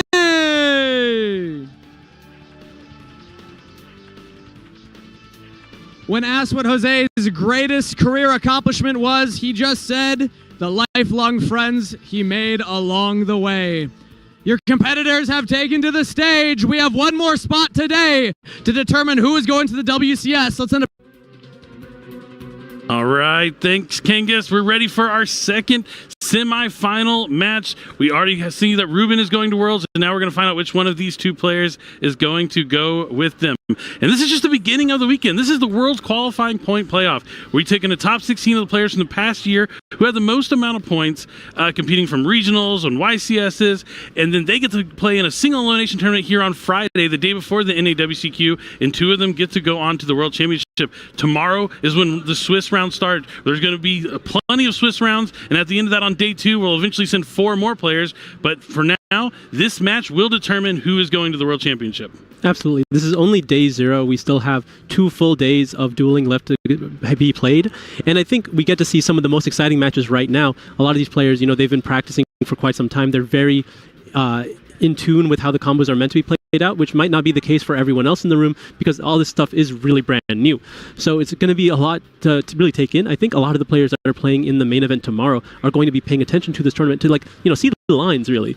Yeah, to see what worked for them and what didn't work, because there's certain cards they may have used, certain plays specifically, because, the deck list probably already do earlier today, but they're going to at least be able to know what works and what doesn't in terms of how to play through certain cards. And this matchup is going to be the same matchup we saw in the other half of the top 4, where it's Fiend Smith Ubel versus Fiend Smith Snake Eye. I think this is going to be a pretty good representation of what we're going to see in the main event. These are coming into the tournament. I think these were the 2 decks to beat.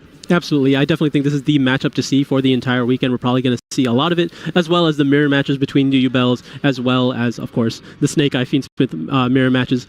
But, this has been kind of telling. We've seen a lot of the time so far this tournament that Ubel was able to take the win, except for that last match with Ruben.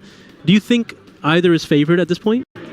I think Ubel going second is a little bit better than people gave it credit for when they're using those power spells alongside it, like Triple Tactics Talent and Forbidden Droplet. I think Ruben having that cross-out designator on that Triple Tactics Talent really saved him a lot, because just having those extra 2 cards and being able to take another monster can really make the difference.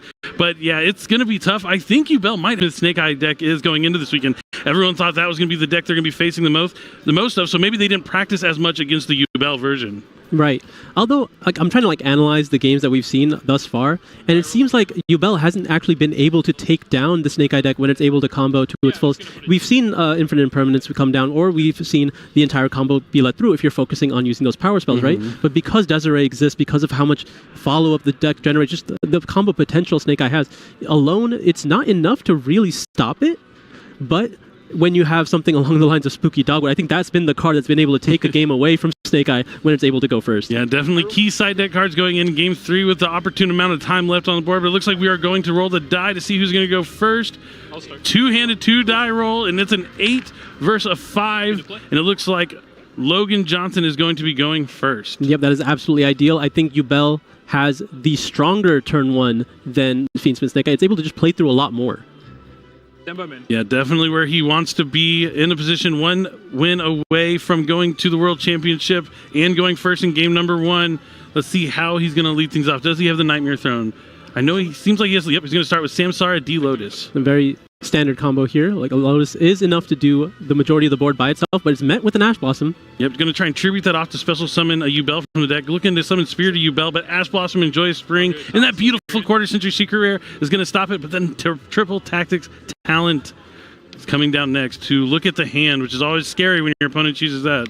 Well, that is a lot of options. You're not going to be able to pick the starter, so you're going to have to go after that Ghost Mourner, right? That quarter century secret rare Ghost Mourner out of Rarity Collection 2 indeed looks like if he wants to continue playing will be the one to go for. Original, not really a starter on its own. I think you could consider the Fiend Smith Engraver or Snake Eye Ash, but I think it looks like you are right that he is going for Mourner, which means his plays will continue. Yeah, I think if you have the comfort to look at your opponent's hand in this position, that means you have the ability to play from this point on. You just want to make sure everything else goes through. And now you have perfect information. You know what you have to play into. You know that none of your rest of the combo is going to get stopped, but also you know what cards you have to stop from your opponent. Yeah, that Forceful Sentry-like effect to be able to look at the opponent's hand gives you so much value, not only in taking away the card, but the information, as you said. But he's going to discard Fiend Smith Engraver to add Fiend Smith Tract. Tract's going to allow him to add a Light Fiend from the deck to the hand. Fabled Lure is the go-to here, and at the resolution, it discards, so he's going to discard that Fabled Lure and special summon itself to the field, thanks to the effect of Fabled Lure. Lure being a Light Fiend is all the requirement you need to go into that Fiend Smith Requiem. Going to be able to tribute it, summon another Engraver from the deck. Yep, and the big thing is once you get Engraver into the graveyard, it has the effect to shuffle back a Light Fiend to summon itself, or you can equip this Fiend Smith Requiem and use that new Fusion Necroquip Princess, but it looks like he is going to summon Fiend Smith Engraver by shuffling back Lure, so now he has 2 copies of Fiend Smith Engraver on the field. Both level 6 monsters, but it looks like he's going to look for Link Summon Yama? I think a Sequence here, right? Oh, Sequence, yep. Makes a lot of sense. Sequence going to be able to put away a few of them, go into the Lacrima. Okay, Yep. does Yama need an Unchained Soul, maybe? I think it needs just 2 fiends. Yeah, just 2 fiends, yeah. But Sequence going into Lacrima to bring back the Engraver. Does Jose have anything here? Rank 6, you could just go into Appaloosa. All sorts of different options. Yep, Jose, unfortunately, no potential to stop the rest of this combo with his hand. It is Engraver, Ash Blossom, or sorry, Snake Eye Ash, as well as original Sinful Spoils. So it's up to Logan to find out what he's going to do with his combo here. He does have a copy of Infinite Permanence in his hand that we saw, so he has a little bit more backup for that Snake Eye Ash, so we know he doesn't have to worry about that necessarily. He just needs to be able to deal with Engraver and focus down on making the maximum board beyond that. Looks like he is looking to Link Summon maybe Prometheus. Oh, there's the Yama. Yeah, there's the Yama. Yep. There are 2 fiends. It's interesting because we don't have access to any of the actual Ubel cards at the moment besides the Lotus in the grave. And so I'm surprised you're not seeing a Beatrice line here. See where he goes with this. Yama can summon itself from the hand by destroying a fiend or a face down card. Looks like he's going for a Link Summon. Maybe Soul of Rage here? Yep, there's the Unchained Soul of Rage. Activate. Using the Yama. This is a very weak field so far. We'll see how he's going to navigate this. So the Shavara destroyed the Unchained Soul of Rage, so Yama's going to be able to summon back, and Rage is going to be able to add back from the graveyard to the hand. Rage is going to add back the Engraver, and the Yama is going to summon back the Lacrima. I feel like we've just lost so many materials, but Shavara did make its way onto the field. You just, like, choosing to set up the Unchained portion of your field at this point. I don't think you're going to go... I mean, I guess you could go for Wave King High Caesar at this point and maybe consider that to be enough, and you get the follow-up from Shavara because you know that checks both cards in your opponent's hand. Yeah, I think he really wants to get to access to the trap card, to Chamber, to have that to bring back the Soul of Rage. So I imagine he wants to get that Shavara in the graveyard. He has normal summon, so he can't tribute summon for the Engraver here, otherwise I would have been able to get everything you wanted. But it looks like we're just going to link them away. Looks like he's eyeing that Muckraker from the Underworld. Yeah, limited options because you are locked into Fiends while you have the Shavara on the field that was special summoned by its own effect. So it is going to be the Muckraker. Getting access to Chamber of the Unchained. Yeah. Abominable. Now again, not too many options in the graveyard to revive.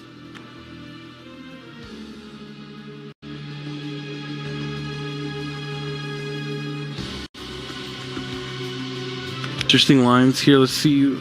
So, I guess another option he has here, he's going to use the Engraver, I think, or sorry, the Muckraker to revive any of the Fiend Smiths and then use the effect of Tract to fuse with the Muckraker on the field and the Engraver in the hand. That's rough, but I mean, getting Desiree on the field is pretty good. Desiree with the Sequence Engrave, and like you have the Infinite Permanents and you have Chamber for... Looks like he's just going to leave the Muckraker on the field, sets 2 more cards face down, 3 total in his Spell and Trap card zone. Nope, now he's going to use the Muckraker, discarding that Engraver. So he's not going to go for Desiree since he discarded Engraver. Just brings back the Lacrima. Interesting. All right, now it is Jose's turn. He's been patiently waiting. We have to also remember that Logan Johnson knows all the cards in hand besides this draw because he got a C with Triple Tactics Talent at the beginning of the turn. I imagine he has a plan here because he does have all the information he needs. He knows what he has to stop. He might have gotten a little too comfortable once he got in the position of knowing his opponent's hand, knowing that there's nothing left to stop his combo. But he should still have a game plan here as to how to deal with specifically Snake Eye Ash as well as Engraver. Jose has been an up-and-coming and now just turning into a veteran duelist. He's all over the place, well-known player, and he's been doing really well this past year. So he definitely wants to make it to the World Championship, and he's going to start off his turn with normal summon Snake Eye Ash. That beautiful ultimate rare. It really pops, yeah. I really love the circles behind it, and that's going to be met by Infinite Impermanence. Trying to negate the effect of Snake Eye Ash, and it looks like it resolves. Yeah, this is almost always going to eat that Infinite Impermanence because you're able to stop the effect on summon, but also being able to shut down this copy's ability to special summon from deck as well. Still has access to their original, being able to summon back Oak. Like he's thinking about using the original Sinful Spoils next. Then Snake Eye Ash. Sure. And as you mentioned, that effect would be negated to summon the Snake Eye Flamebreath Dragon, but if he brings it back later on, he'll still be able to use it, which will be useful. Looks like he's thinking about going straight for Poplar. It's really awkward to try to summon a Flamer Dragon here, especially knowing when your opponent has Chamber to be like you're able to remove so many bodies from the field with Chamber for Rage. I mean, yeah, going into SP Little Knight afterwards, even. Not forever, yeah.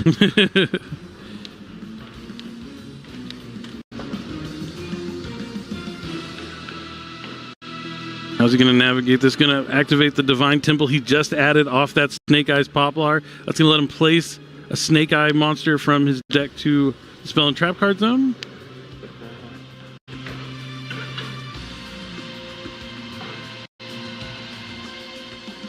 Temple is so strong at being able to play through those types of effects that generally generate bodies for your opponent. You know, they're going to be trading with the cards currently on your field, but then you just get to replace it with the one that you set from the Temple. Yeah, I mean, being able to just take any monster from your deck, I mean, Snake Eyes Diabellstar is a big one that you're able to immediately summon, but having that ability to summon if your opponent summons a monster, it gives you 2 face-up cards to use with your other Snake Eye cards. It really does a lot for the deck. So he does play Snake Eyes Diabellstar. That card can special summon itself by placing a fire monster from the graveyard into the Spell and Trap card zone. And that is what it looks like Jose is going to do. The Snake Eye Ash goes to the Spell and Trap zone, and that Snake Eyes Diabellstar moves forward into the monster card zone. I wonder if this merits a response from Logan here. These 2 bodies currently don't really do anything. I think you allow him to consolidate so that you get more value from the Solar Rage.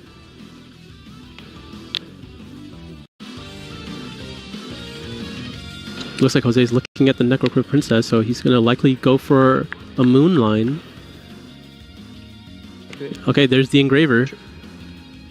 I mean, when you get to look at your opponent's hand with talents and you take away like their last card that's going to stop you from, you know, playing the game when you took out that Ghost Mourner, but you know that they have Snake Eye Ash and Fiend Smith Engraver, that's tough. I mean, that's a really good hand here from Jose. Mm-hmm. Ash Mourner, Snake Eye Ash, Engraver. Yeah, 2 points of interaction as well as 2 combo pieces, as well as an extender in original. Definitely not. Yeah. But will it be enough? There is one new draw here. We still has not been revealed to Logan yet. Okay. There is the tract. So that's going to let him add a Light Fiend. Will it be Majesty's Fiend? Nope. Oh, but it's going to be Engraver this time. Yeah, I did have the feeling that it might be Lurie that he drew. Oh, yep. Indeed. Unfortunate. And now Logan has all the information yet again. I think I want to summon it. Yep. The thing with Fiend Smith's tract is you don't have to discard the card you draw. You just have to discard any card at the resolution after you add. Not that Engraver is going to be doing a whole lot for you in this position in your hand, but... Target Rage. All right, this is where he's going to go for Chamber to bring back Soul of Rage. Now that Jose has multiple monsters on the field, Thinking here. Jose can use the Temple to summon Snake Eye Ash if he wants. I don't think you're particularly likely to do it now. Oh, it looks like he is. This gives him the option to immediately either link it away or banish it. On res, I'm going to activate an effect. I'm going to activate Rage. You're probably going to go with the Lurie here, right? Just cut off access to the Fiend more conveniently? Okay, no, okay. We're just going to go ahead and get rid of the Snake Eye Ash here. It looks like his game plan is just to keep Flamebirds off the field if at all possible. Right, which is kind of why I wanted to banish the Snake Eye Ash personally. You want to make sure it's really gone. Yeah, like...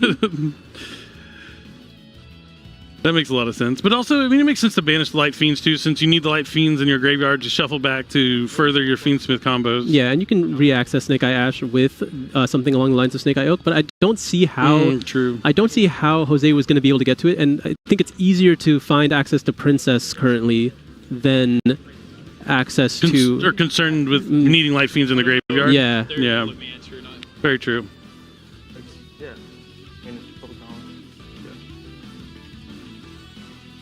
How will Jose pull out of this one? Still the SP Little Knight Banish available, as well as one unknown set from Logan. You have not. Thank you. Appreciate it. So that's not too bad. I mean, he's navigated this far. You can tribute a Fiend, right? Oh yeah, Muckraker has the effect to protect your other Fiends from being destroyed? Yeah, by tributing or destroying another Fiend? Is that once per turn when it tributes the battle? You know, I don't think it is. I think that Muckraker is able to trigger multiple times to protect. It does not look like it. Yeah. Yeah. I was waiting to see. I was like, I could read the text, or we could wait for Logan Johnson to read it. I remember that from Dark World. Like, you can just have a bunch of excess bodies, and they will... Yeah, you did dabble with the Dark World deck for quite some time. Time to go battle. All right, we're going straight into the battle phase here. Gonna get rid of that SP Little Knight. Yep, get rid of SP. I mean, he just has to clean up here. Logan's sitting on no cards in hand. Yeah, again, still having no access to the Ubel's engine. But what that means is any Ubel card drawn, well, not any, but like a lot of the starters. Like Samsara Lotus, Nightmare Throne, he has a lot of options. Dark Beckoning Beast, original, like, Opening the Spirit Gates. Yeah, a lot of good draws here. Because you still have access to that entire line. Yeah, he really didn't use any Ubel cards in that turn one combo. There is a singular copy of Lotus in the Grave, but that can be useful because at the very least, then if you draw a Ubel by itself, you can at least go into Phantom. Oh, just let it die. So you take 8, 6. Yep, attacking over the Muckraker here. Yeah. Sorry. Take 2. Yep, that Snake Eyes Poplar as you face up cards, monsters you can summon, but it also boosts your Snake Eyes by 1100. 1100 is such a random number, Billy. It turns them into normal monsters, like 1800 attack, 1900 attack. Those are usuals. Oh, it was a forbidden droplet that he opted to keep in his hand for this position. Oh, because he tried to attack over SP Little Knight. He's trying to catch him off guard. And believe that is Logan Johnson when things were looking a little grim. I really do wonder if it was worth keeping that forbidden droplet instead of going for the Desiree, but we are going to be able to get another 1200 damage in here from the Lacrima. Yep, if Lacrima is sent to the graveyard, you can shuffle back a Light Fiend and inflict 1200 points of damage. But now, I mean, Jose just has the Engraver in hand and the Poplar on the field. I did normal summon. Yeah, there's He's used Poplar's effect also this turn already, so he's not going to be able to put anything in the spell and trap zone for Divine Temple. You can force out the Little Knight, but I don't know why that matters. Oh, because it's in the Anima zone, you're right. I mean, what chances are all it's going to do is move Anima to the main monster zone. But again, I mean, this isn't bad. Like, both players have strong follow-up if they're able to see it. Chain. Your chain target. Yep. Oh, so he hasn't used Poplar yet. I thought he did. To put the Ash into the spell and trap card. I believe that was just from the effect of Snake Eye Bellstar. Oh, that's right. It was the Snake Eye Bellstar that put it over there. That's right. All good to go then with the Poplar. So, yeah, actually, Jose, not in bad shape. I mean... They're both limited in resources, but they still can do quite a lot with them. True. They're still he still has, Logan has the Engraver in his graveyard. And you can always... The thing with Engravers, you can put back the Requiem to always keep it going. They're pretty self-contained. They can recycle themselves really well.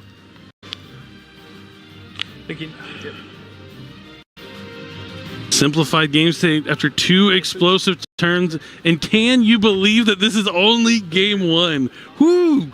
These matches are incredible. Yep, we're going to be immediately leading with that Engraver, putting back the Lacrima. Yeah, self-contained is a good way to describe it. You just never run out of the extra deck monsters as long as you can keep shuffling them back with Engraver. I mean, we've also seen an uptick in people push those cards out of the graveyard, which if you time it right can be devastating. I absolutely love the Bestials right now. I think they're really potent into how powerful the Fiend Smith cards are, as well as just how flexible the engine can make you into other points of interaction. I think being able to put up bodies on the field as well as extenders if you're going first, I think they are really, really strong right now. I expect to see a lot of them in the remainder of this tournament. Definitely an option now that effect negation isn't as useful since you have those extra deck options to get out of it. You got to find those other ways to play, but this Engraver is now on the field. He tributed off the Requiem. Jose just has the Divine Temple, the Anima, the Snake Eye Ash. He'll be able to put some monsters on the field, but... Yeah, he's really holding the Temple at the moment. Not opting to summon that Snake Eye Ash just yet. And now he's going to lose it. Or you can go to Necroquip Princess. There's the avenues, there's so many of them. Battle phase. Just battle. Just straight into battle phase. Interesting. I mean, that's another turn for Jose here, which is great. He has original in the grave as well. Yeah. 24 for him. So I take 3,000? Yeah. No, 4,000. Yeah, 4,000. Yeah. 4 plus. Yeah, put me at 26. If I'm not mistaken. Take a little bit of damage. Like 4,000 total? 78. This is a back and forth game number 1. There's a lot of these decks do. They're really explosive, but you can navigate your way through difficult boards. I mean, that first field from Logan wasn't like the greatest, but he did make sure to keep in mind to have follow-up and have those key points of interaction. And I really think that timely droplet was huge in this game. Just making, because not only are you taking a monster off the board, your SP Little Knight is still there to disrupt further. Well, it looks like we're going to be passing back here. Doesn't even use Engraver's effect to destroy? I believe it sends a monster only, right? Oh, it's only monsters. Well, I mean, if you're talking about extending ability.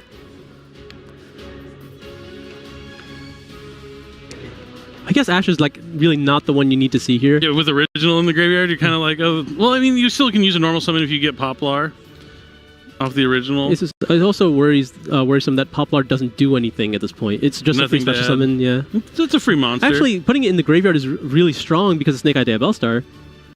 Oh, that's true. There's definitely a lot of options here for Jose. Yeah, we're going to lead with that original. I think trying to give the least amount of information to your opponent as possible. I like that. Playing with the cards that are already face up. Yep, he's going to be able to add the Poplar here, which I think, does give a good amount of information if you do choose to get that. Your opponent probably suspects that you have Snake Eye Ash in your hand, because why wouldn't you, you know? And he's going to likely put back the other Poplar in his graveyard to the bottom of the deck. He'll be able to add that if he wants. But he's already used the effect. Two special summon Poplar from the hand right here from the original add. Do you think he just goes into the battle phase again? Or is that too risky at this point? He just wants to keep playing it out. Because it is just an SP Little Knight, right? It's tough. No, yeah, I think you just get rid of it. Looks like he is considering it. I mean, if it's another Forbidden Droplet... Then, yeah, if it's another Forbidden Droplet, then he's in trouble. you're still able to, beyond that point, use the effect of Poplar to be able to put back the Snake ID Bellstar, put it on the field, then you're able to normal summon and continue playing that way, but you just have to deal with it in main phase 2. Still in the same position, you have to deal with SP Little Knight, but you're still probably okay, but you're going to have to give it a turn back. And you at least forced out the Forbidden Droplet, at the very minimum. It's just the main? Okay. It looks like he's going for it. 18 and a 16. Will we see it drop? I like that interaction with Forbidden Droplet with being able to equip the Fiend Smith cards in the graveyard. You get those extra cards that you're able to send with Forbidden Droplet. Yeah, you love free effects here. As much, especially in a simplified game state like this, as many free effects as you can. But now we can freely normal summon that Snake Eye Ash in main phase 2. Does look like Jose got a slow play warning there. Just a quick, warning, get 3 minutes extra on the clock. Not too big of a deal, but Snake Eye Ash is going to add that third copy of Snake Eye Ash. 3 ultimate rares. Love to see it. Love to see it. I think Ash is now going to send either itself, well, for sure itself, but maybe the other copy of Snake Eye Ash. But I think maybe in the situation it might be worth it to get rid of the Poplar, but just to have access to Snake ID Bellstar immediately. But your opponent doesn't have something along the lines of Ash Blossom, so this isn't going to be stopped. So you might as well get the maximum value and just use your free card now. See what he decides to do. He's going to send Snake Eye Ash with Snake Eye Ash to summon Snake Eye's Flamebird's Dragon. I think at this point you get out with the Oak, right? Just get an extra free card. Or eventually, yeah. I mean, Oak can do another card into Flamebird. Thank you. Yeah, and then the Oak can send itself as well as the Poplar. The only thing is, it's a little tricky if that card is infinite impermanence that set. Which might have been why he should have sent the Poplar. Just to have that Snake Eyes Bellstar online. And it is a Forbidden Droplet. He wants to negate both of them. That is really interesting because he still has the entire Fiend Smith line available. As well as Snake ID Bellstar. So this is going to be a very easy way to climb into Princess and put the Snake ID Bellstar in the back, which will essentially get you to everything you need to do. Poplar effect, target Debo.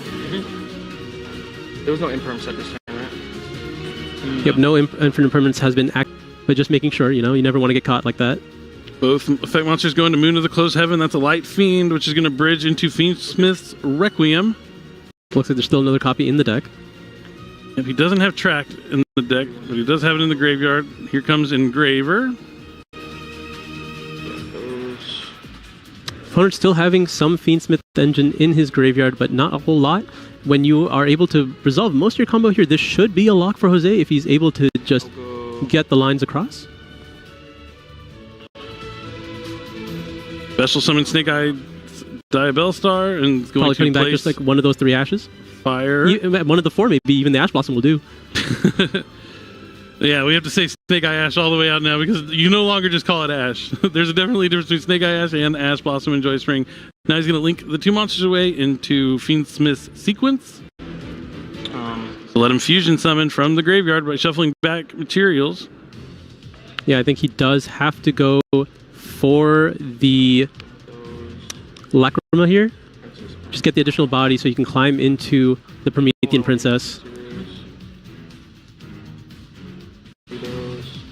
Oh, it looks like he's considering going into Desiree. I'll use these. Yeah, okay, that makes sense. Just use 2 Light Fiends here. Here comes Fiend Smith's Lacrima. This can either special summon a level 6 or add 1 to the hand. He's going to special summon Engraver. He already has Engraver in hand that he can't discard. Don't need another one. The other Fiend Smith spell and traps aren't that bad. Both of the trap, Paradise, pretty good. It's like a board wipe. And then Sanct is like a Hornet Drones almost, where you just get a free token. Yeah, I remember that one being quite strong. It's just like restricts you to having no cards on the field to be able to use this primary effect. I don't think there's a bad Fiend Smith card so far. It's just about, like, are they good to draw? And, like, if you merits playing it over with one of the other 40 cards in your deck. But link summon for Promethean Princess, Bestower of Flames. Gonna bring back Snake Eye Oak. Gonna use Oak's effect, sending the Ash on the field. Which, honestly, I feel like he might prefer to actually use the Princess in this position. Just to remove that lock from fire, yeah. Okay. Yeah, it feels bad that you're losing a link rating of 3, but most of the time you're climbing down with Princess as opposed to up, so not really the biggest of deals when you have to send it with one of your Snake Eye monsters. Yeah, I like this a lot. He wants his Solar Rage. He wants to do Solar Rage into SP Knight. It's because Snake Eyes Flameburst Dragon can summon from your opponent's spell and trap cards then. As well as the Temple. As well as Temple. He can summon 2 things now, yeah, with both of them up.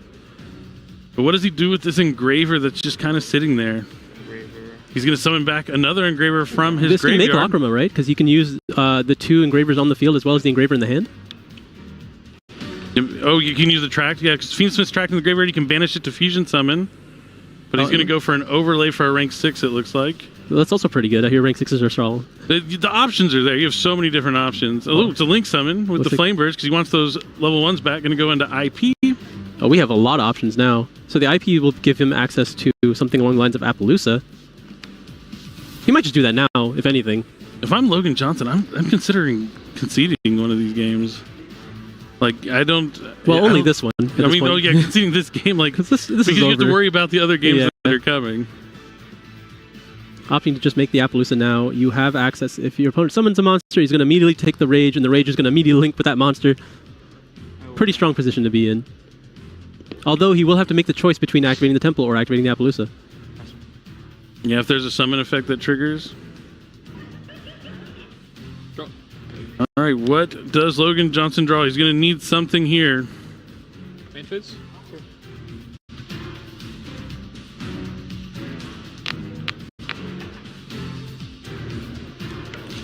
Mind Control on the Appaloosa. That is not bad. He does still have the Fiend Smith in the graveyard. Mind Control is a crazy draw. That is a crazy draw. Like, having nothing be enough? I mean, yeah, it's just an Engraver and a Dream now. Like, you do still have access to that Soul of Rage, but it's a question of whether or not that's worth anything to you at this point. I don't really think you want to summon it back, because then he can attack it and trigger its effect in the graveyard to add back the Lotus. Yeah, that Mind Control is huge. Oh, I literally thought we were moments away just from picking up our cards and diving into the side deck. But maybe I was wrong. That's why we don't concede. I was definitely wrong. I don't know his deck as well as he does. He knows that he's just one draw away from being back into the game. I mean, it's the heart of the cards. All right, it looks like we are taking the Solar Rage here. And now, keep in mind, this is the point that Jose needs, because if there is another summon from Logan, he's able to trigger the Princess going after the Poplar on his field. If Logan tries to use Appaloosa, he can chain the Rage and completely stop both of those effects. So that's the position he needs right now. Can Logan find a way around it? We're going to have to see how he navigates this. This has been exciting. This is only game 1, too. So he's going to go to battle phase, trying to attack into the Those are both 18, right? I think that's the value that you need here. And he's able to add back from the Rage? Yeah, he's going to be able to add back the, I assume, Samsarity Lotus. Wow. Which is kind of why I wanted to wait a little bit, but I think if you waited until Requiem, you were in a really strong position. In phase 2? Yep. And yeah, in main phase 2, we're going to be able to normal summon the Lotus and attempt to full combo here. What a crazy... I can't believe... Yeah, sorry. Gonna tribute off the Lotus, summon Spirit Ubel. Spirit Ubel is gonna grab Nightmare Pain. This is just incredible. I think if Jose had just waited for one more summon, because what was he gonna do with the Engraver, right? Like, with just those bodies, he had to make a Requiem or something. And from there, you were gonna be able to trigger the Princess, and then you, as well as the Temple. There's no Imperm this turn, right? Correct. I can't stop saying his last. There are a lot of Logans out there. Spirit effect. Sure. Yep, the Nightmare Pain is going to destroy the Spirit of Ubel to add the Gruesome Grave Squirmer. The Ubel is going to trigger, be able to summon regular Ubel from the deck. Now he controls a Fiend, he can summon the Gruesome Grave Squirmer. The Mind Control is just so crazy because Jose also has like a Promethean Princess in the graveyard he just can't use. I am just blown away by this Mind Control top deck. Game 1, main deck Mind Control. See, this is where the format really pays dividends. When you practice and come up with these tech choices in your main deck, like that's where it makes all the difference. How many people main deck mind control? I mean, probably more than you might have thought of before in this format, but it pays off. Yeah, Logan definitely built his deck with these kind of strategies in mind. He wants to be able to play into field, to be able to play off of one card and use your opponent's cards against them, especially when any two cards can, or any two monsters can really turn into your entire play. Yeah, and this is mind control game one going first.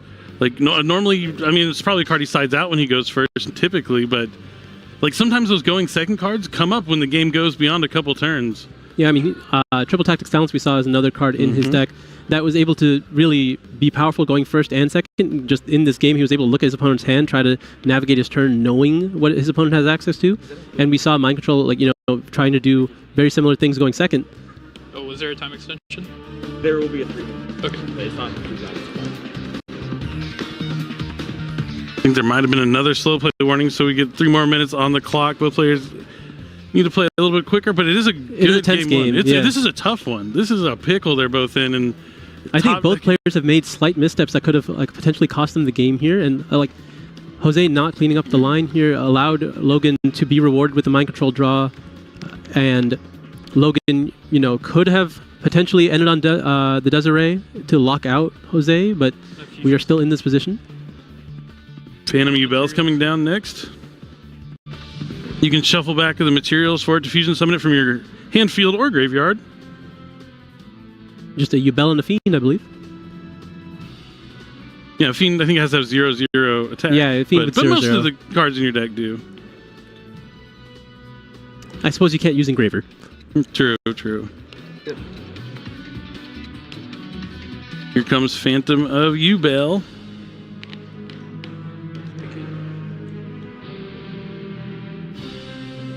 This is tricky because he wants to...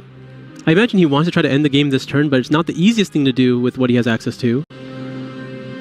And then that means he's going to have to link away the Appaloosa. Yeah, he already uses battle phase, but he can clean up as much as he possibly can. Yeah, Poplar's going to attempt to activate, put back the Snake Idea Bellstar. Yeah, just going to use the Appaloosa here, right? No reason not to. Okay, decides to use a Phantom Ubel to destroy a Spirit Ubel from the deck to summon another Ubel from the deck.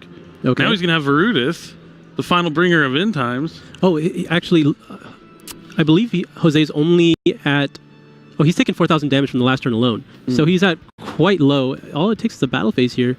He already, no, it's been a long turn. He had to use the battle phase to crash the Engraver into the Right. Rage. Yeah. I forgot how this turn started already. It's been this game has been crazy. I mean, that mind control just literally off the top. That's all it took. But I mean, you know, he's still not out of it. Like Jose can definitely come back. There's the Virtus. He has to link away the Appaloosa, right? You can't just give that back. Yeah, and the extra decks are a little bit depleted at this point. There is no SP Little Knight. How many sequences have we seen in this game? So many. Let's see what he decides to use it on. He's going to shuffle back 2 Fiends, so it looks like he's going into another Lacrima. Perfect. That's going to be able to special summon back Fiend Smith Engraver. I imagine this one is going to be going for Beatrice here because you just want to summon another Phantom of Ubel because you have that Nightmare Pain up. Oh, we already have access to that.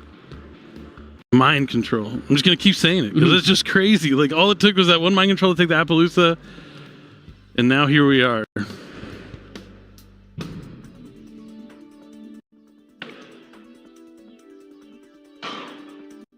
I mean, these players really showing why they are here, why they are one match win away from the World Championship. Now, this is a powerful end board that we could have expected from turn 1. There's the Wave King High Caesar, as well as the Virtus, as well as the Phantom of Ubel. That's probably too much for... Unless Jose draws Dark Ruler no more. Or Mind Control. Mind Control, man. Mind Control. That card is going to haunt Jose if he doesn't come back and win this match. Yeah, he has the Virtus at the ready to stop any one card. And then destroy. We're going to be leading with the Engraver here.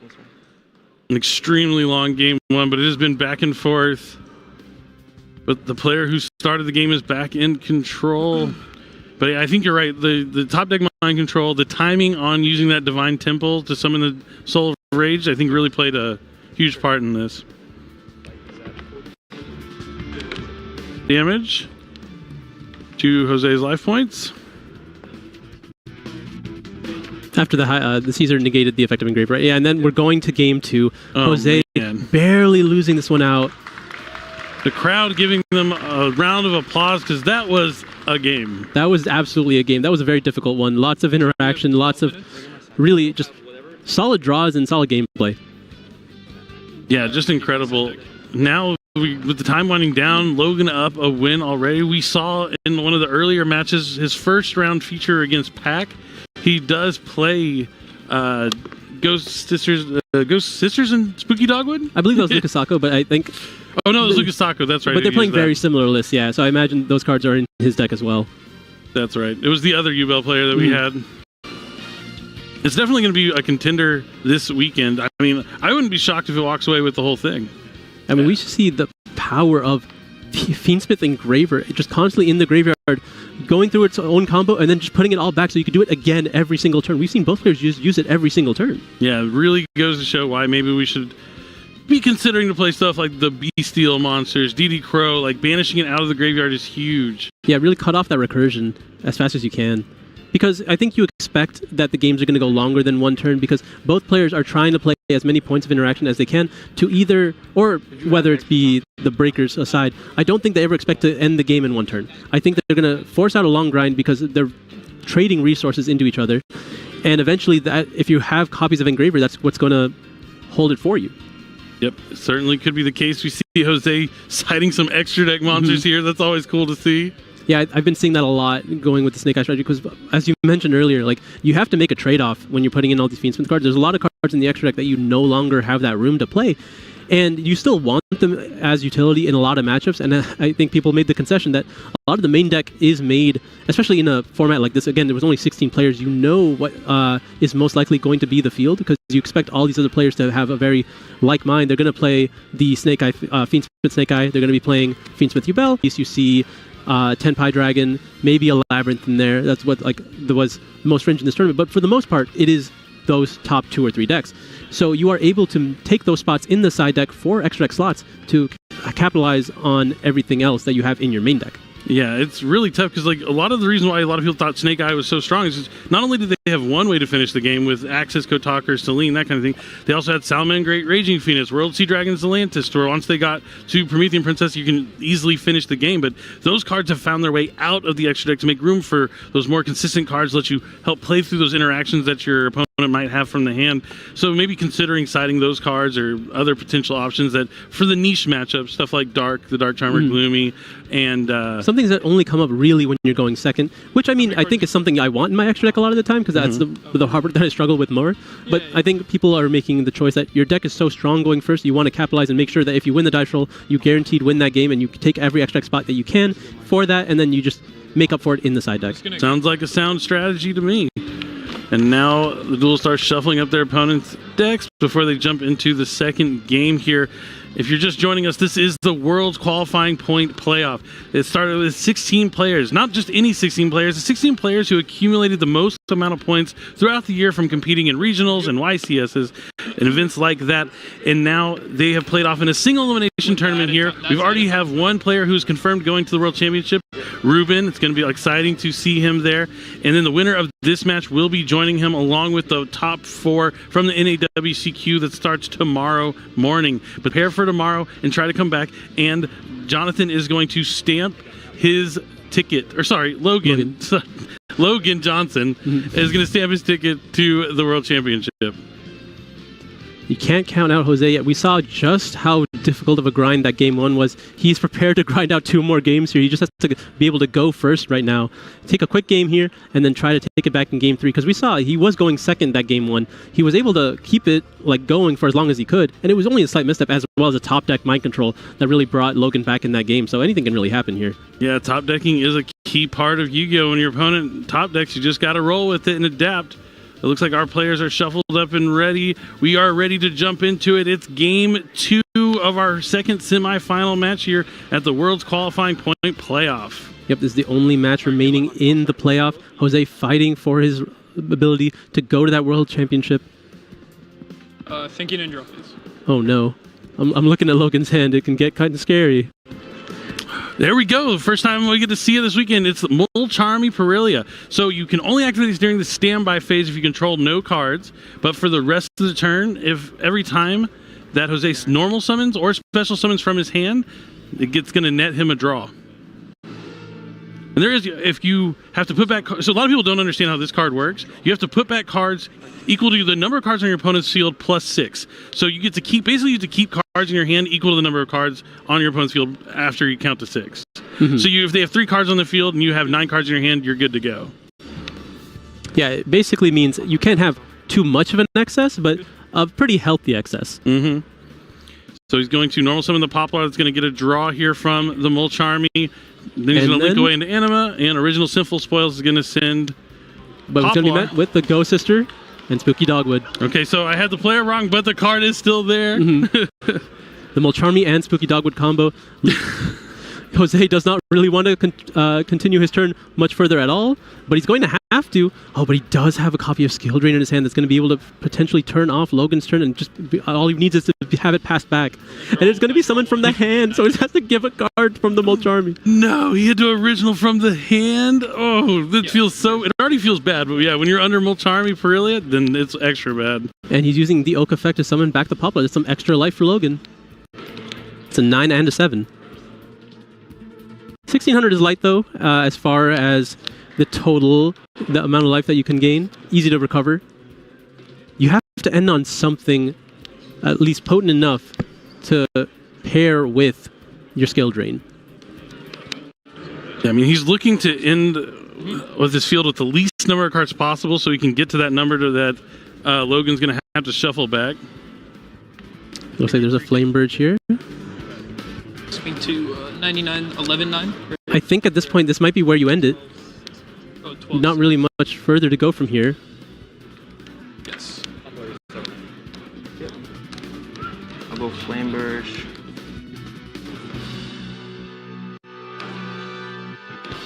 Flame Burst target. Sure. Flame Burge is going to put back the Spooky Dogwood. Just doesn't like looking at it. Might as well. Helps you play around something like evenly matched a little bit, perhaps. Yeah, different permanents off the top as well. Another Dogwood in the hand. We have a lot of powerful spells. There's Opening of the Spirit Gate, Triple Tactics Talent. I believe that's... Is that a Monster Reborn? No, it couldn't be. No, it's just another Opening Spirit Gates, right? Activate. Opening of the Spirit Gates. It's going to let him add a Dark Beckoning Beast. The biggest part about the card is being able to discard and summon back a 0/0 Fiend. Yeah, which is the entire deck. It's everything. But we see that Mulcharmy and Dogwood being impactful on Jose's board, only ending on Flame Burge and Poplar, but as you mentioned, he did draw Skill Drain if he's able to use it, and here it comes, Skill Drain. Yeah, that's quite the life differential now. It's only like 5,000. Now, how will Logan navigate this? I think the Skill Drain is not as impactful in this matchup as it is in the mirror match. We have a Fiend Smith tracked to get into the Fiend Smith line here. Gonna add that Lurie, gonna be able to discard a card here. Most likely that Lurie.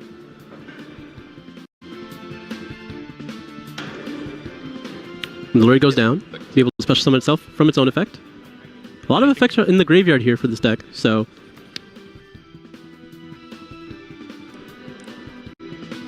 Going to be able to go into the Requiem, and Requiem also attributes selfless cost, I believe. So still playing under that Skill Drain. Indeed, so... But that's pretty much where it ends. Everything after this point, Skill Drain touches pretty hard. Yeah. But at least he's like filling up his graveyard, getting some Light Fiends in there to find ways to get more monsters on the field. But he needs to get rid of that Skill Drain. Easier said than done. Requiem effect. Using Requiem's effect to equip onto the Engraver.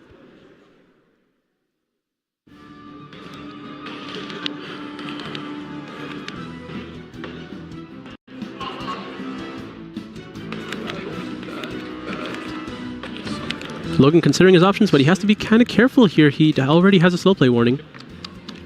battle phase. Yeah. Going into the battle phase now, likely just attacking that poplar. It's at 26. That's at 7. So 24. Sorry, 24. Yeah. Yeah, I thought it was at 24 because it only gains 800, right? Or 1700. So he's at 53. Okay. No effects. looks like we're not activating the effect of the poplar here. You want to keep the 2 targets in the graveyard for the Flamebird Dragon. Indeed. Okay. Yep. And the biggest thing about skill drain is while you use it on your opponent, you can use your own cards to get rid of it with something like original sinful spells on your own turn, and then proceed to still be able to utilize all your monster effects. Looks like we're going into a Link 2 here, hovering over that Unchained Spirit of Yama. Soul of Yama.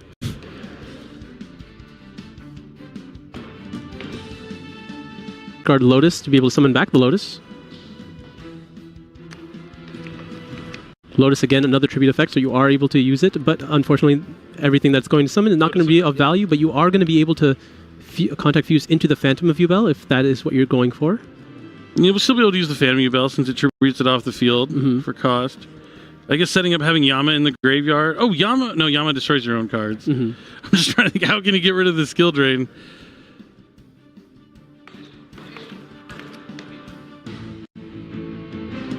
It would have to be some Chainlink 2 mess where something triggers to destroy a card on the field, Chainlink 2 Yama to summon and destroy that card you were using its effect.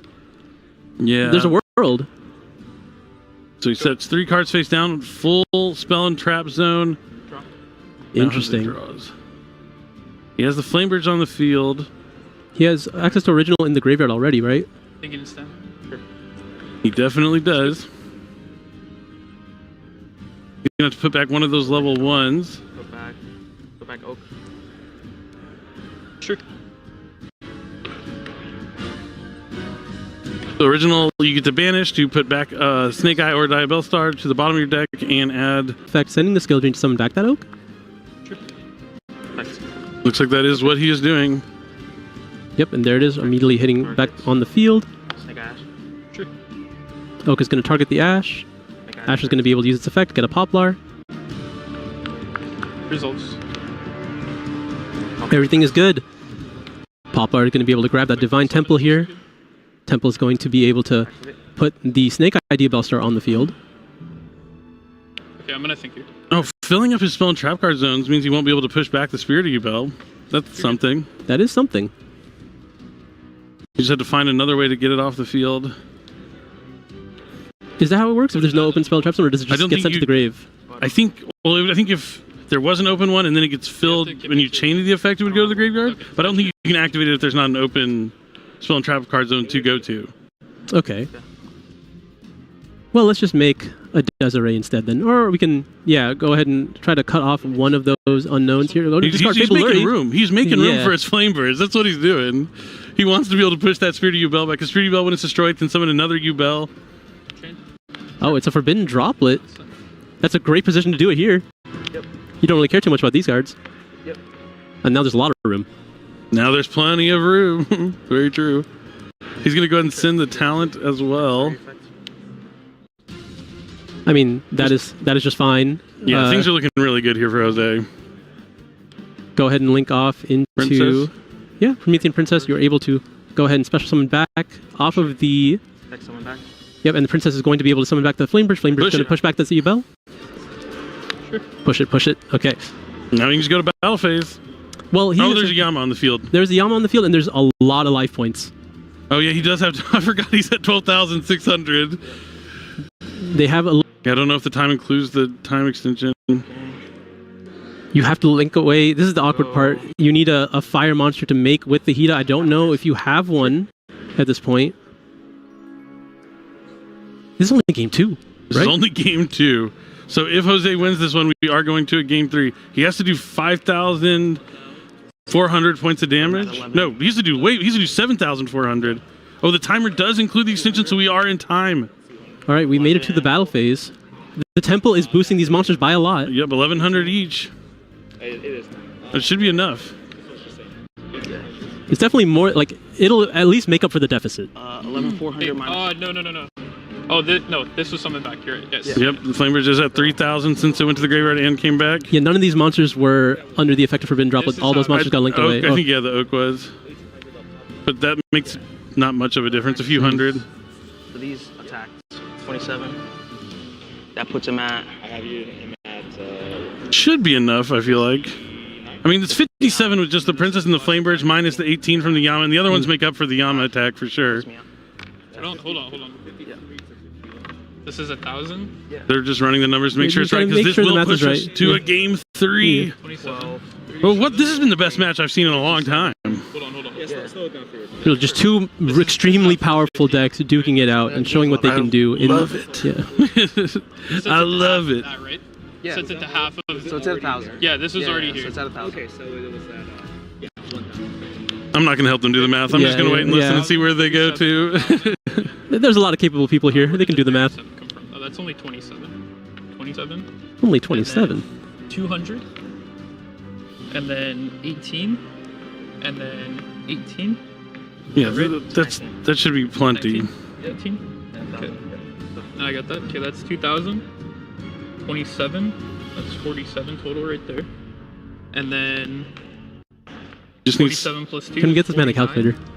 And then 49. That's 39, 49.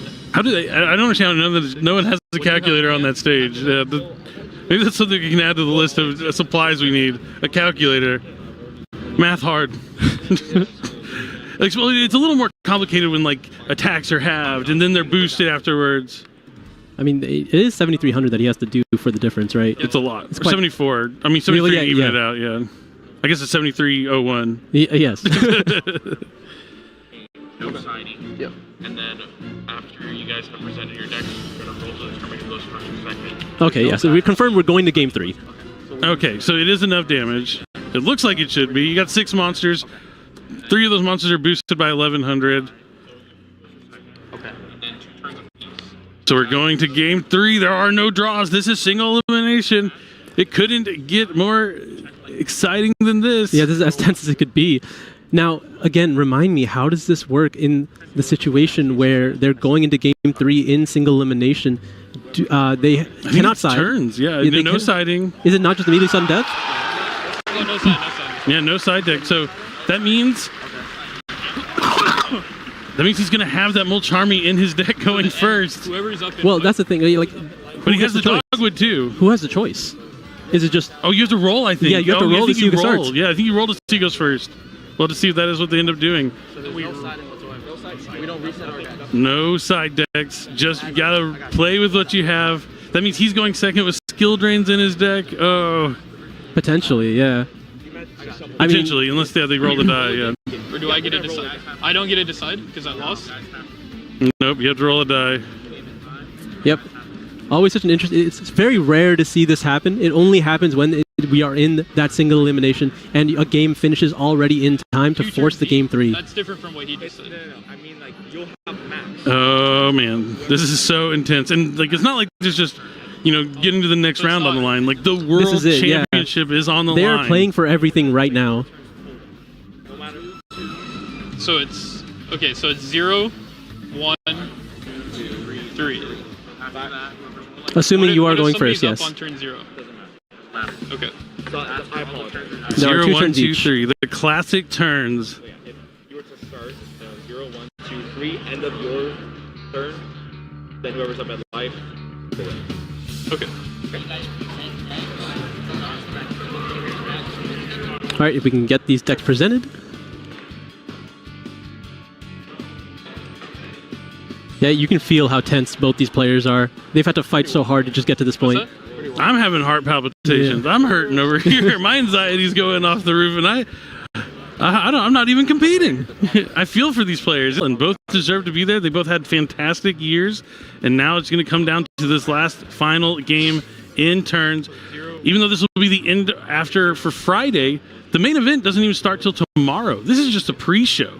Absolutely. I mean, just the tension alone that we feel, you can imagine how nervous these players are, right? You can't even blame them for making any mistakes. So it's really how well they are able to play this out under this pressure.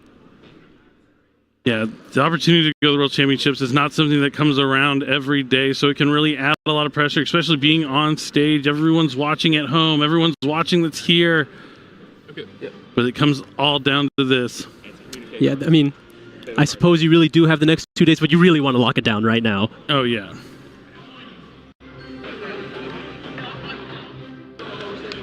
All right, taking a moment to get ready here before the last hydrating is important. Game. And here it is, game number 3, the final game here on Friday for the World Championship qualifying points playoff. Good luck to both of you. Jose versus Logan.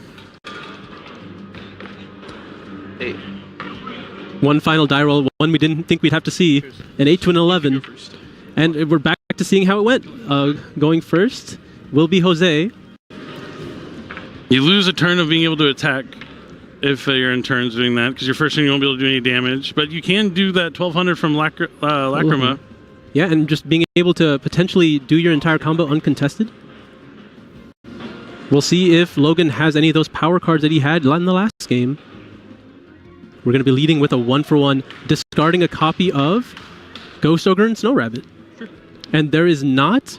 We didn't see a Molchummy, and we did not see the Spooky Dogwood. So already off to a fantastic start.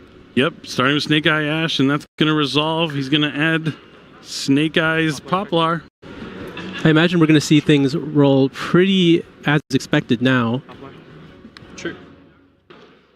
We do see a cross out in Jose's hand as well. He chose to keep the Ash Blossom in his hand, as well as the Snake Eye Oak to potentially just play through as much as possible. You're good. You have Tracting Grip? I do. Yeah, oh yeah, you just used it, right? So looks like Logan is kind of looking at what we're looking at. He's like, is he going to be able to summon that Desiree or not? Or he could be trying to bait his opponent into summoning Desiree. I imagine you really want to make Princess with the Oak as well as the sequence here. But it looks like we're just going to be linking away with the Lurie for the IP Masquerena. And the IP Masquerena could link away... What'd you link off?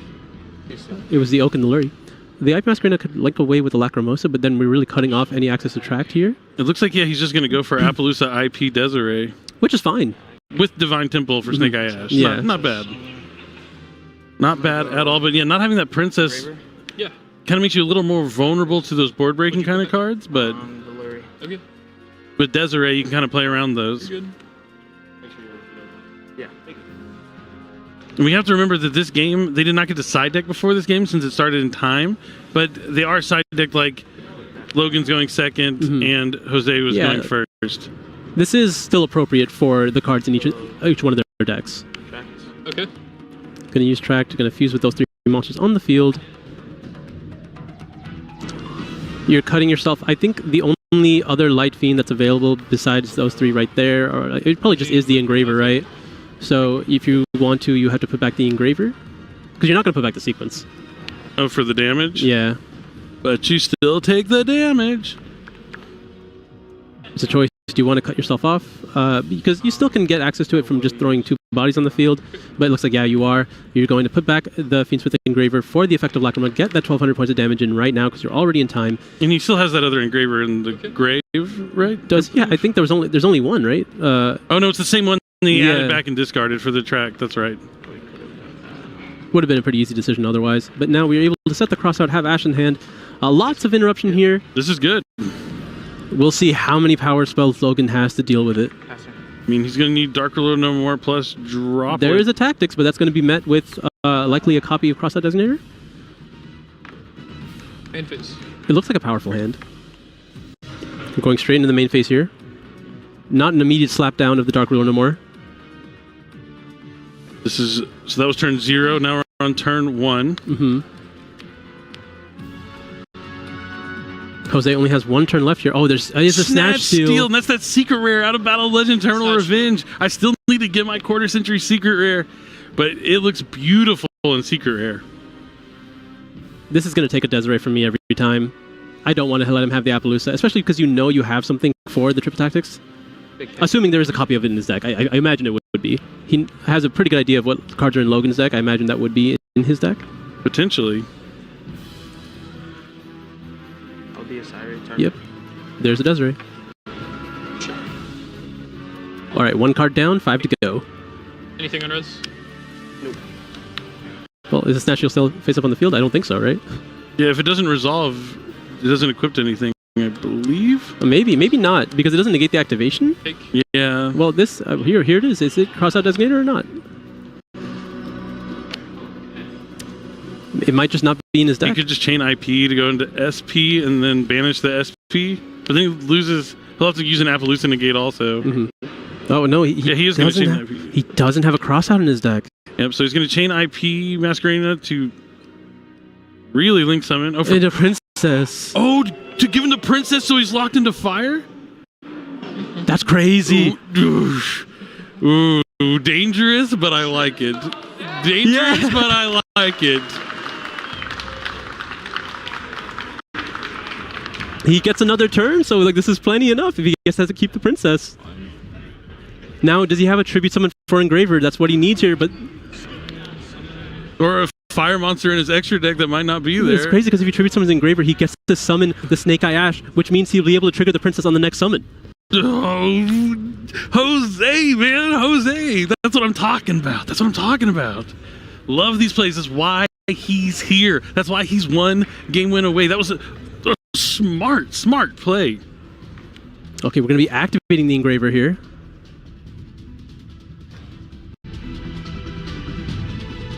And here I was saying he wasn't going to have the princess in his graveyard. Little did I know. But see, that's the thing. Jose's probably played thousands of games and been in these positions and know how to respond to it. But he has the cross out for Engraver. Makes a lot of sense here. Go ahead and cut that off for the rest of the turn. That's a lot of bodies that Logan no longer has access to. If he wins this game by using IP to go into a princess when he got stolen by a triple tactics talent, you couldn't like predict this stuff. I mean, maybe Jose did, but this is awesome. This is that high-level gameplay that comes from a tournament like this. You hear a lot of people saying, "Oh, Snake Eye's so good." Snake Eye, it is, and there's a lot of things you can do with it. But in the right hands, it's so much more. Much more impressive. We're going to be normal summoning that Fable Luri, which does effectively nothing in this position. Unless he has a fire Link monster, Link 2 or Link 4 in his extra deck. Do you play Nightmare Phoenix? Are you just trying to attack with both those monsters? Is he triggering the Temple? Of course he is. Sure. The Temple with the Snake Eye Ash for the layered protection. Yeah, summon that in defense, please. I know it has a lot of attack, but you don't need it right now. Sure. This is going to be able to grab a Poplar. If the Poplar dies, it's going to be able to put back that Snake Idea Bellstar, and then the whole loop is going to start again. Crazy. And you have also just to notice that Jose has used every single card that he had in his opening hand to be in this position. There's still an Ash Blossom in his hand. Oh, he hasn't used that yet? No. Oh, there's another copy of Trip Tactics Talents that's not going to be doing anything. Oh, he's attacking. He's attacking. This is a whole turn gone. But next turn is Jose's last turn. It's a set and a pass back. It's a pass back. This game is over. Princess. Oh, that's crazy. Jose. Oh, Jose. That's, oh man. I love good Yu-Gi-Oh. I think so, yeah. Okay, draw. All right, we're drawing for turn. Is that a wanted? Or it's a bonfire, I think. It looks like a wanted to me. I think it's a wanted. I think it's a wanted. I mean, taking nothing away from Logan. He's also played incredible too, but that IP play into the Princess versus the Ubel matchup, you have to know the matchup. Like, oh, he knew that. He didn't even have to think about it for that long. Like, he prepared for that. Sure. Cross out on the Engraver. So he's going to use the Princess. The start. When you get to use Princess at the start of your turn to bring back a Snake Eyes Flamebirds Dragon, it's crazy. He's going to use the effect, push it back. So you pick where it goes? Yes. Yeah, where do you want it? Okay. Anyway, I wonder, is this enough damage just attacking? 18, 27, 3,000? He's already at 68. 57. Yeah, it's 65. Oh no, 75. I think you do want to play around a potential Spirit of Ubel in the hand. Forbidden Droplet. He knows he plays it. Chain Link 1. It was Bonfire. Like. Oh, okay. 2, Chain Link 3. Trigger Debo. Snake Eye Debo? Yeah, sure. The Snake Eye Debo star is going to be enough. Oh, the bluff the tactics there. Jose is moments away from going to the World Championship with an incredible play with IP Masquerena versus Snatch Steel and Triple Tactics Talent.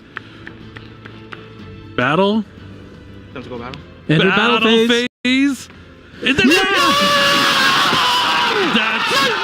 Jose is going to the World Championship. My ears just exploded from him screaming. I don't know if you guys can hear the player audio in that. You can hear that excitement. He has been trying so hard to do so well at all these tournaments.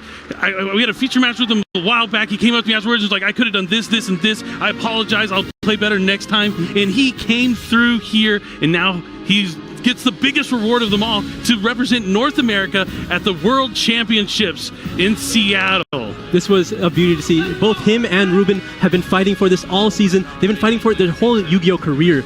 And it's so amazing to see both of them qualify. I mean, the practice paid off. You can theorio all you want, but you have to sit down and duel to learn, to find those interactions, to understand that IP Masquerena into Princess, into a Ubel deck that you know might be playing the cards that are going to take all your cards like Snatch Shield Challenge. You have to know that you can be in that position to give them the Princess, to know that you have the Ash if they try and tribute it off. Like, everything was just constructed so beautifully there by Jose.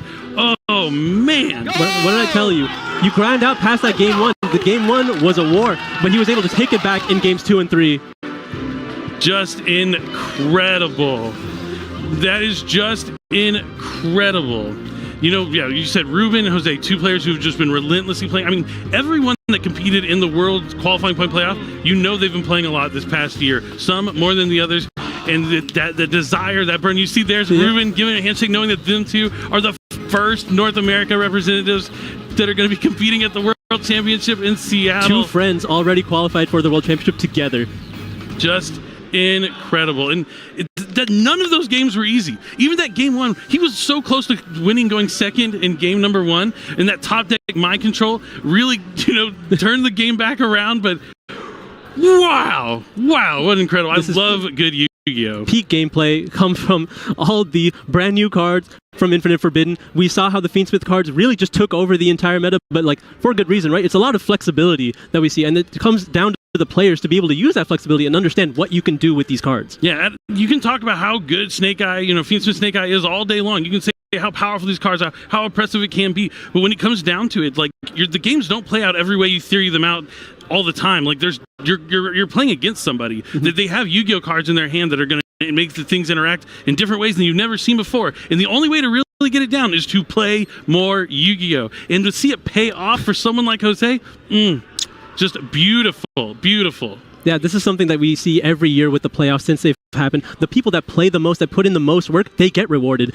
And I love to see it. I'm so happy for both the players that qualified today. Yeah, Ruben and Jose, both excellent duelists. We've seen them in top cuts, in this previous year, going to the regional grind, going all over North America, competing in regionals, and now they are representing North America in the World Championship. Just fantastic. And, the Ubel decks were just like right there. Both of these Ubel decks, like we're going to see this again throughout the weekend. This is just a pre-show. I mean, it's hard to call it a pre-show when it's like an all-star tournament, but we have way more Yu-Gi-Oh coming this weekend. But first, we're going to hear from Jose. Kangas is standing by with him. I can't wait to hear from him. Absolutely.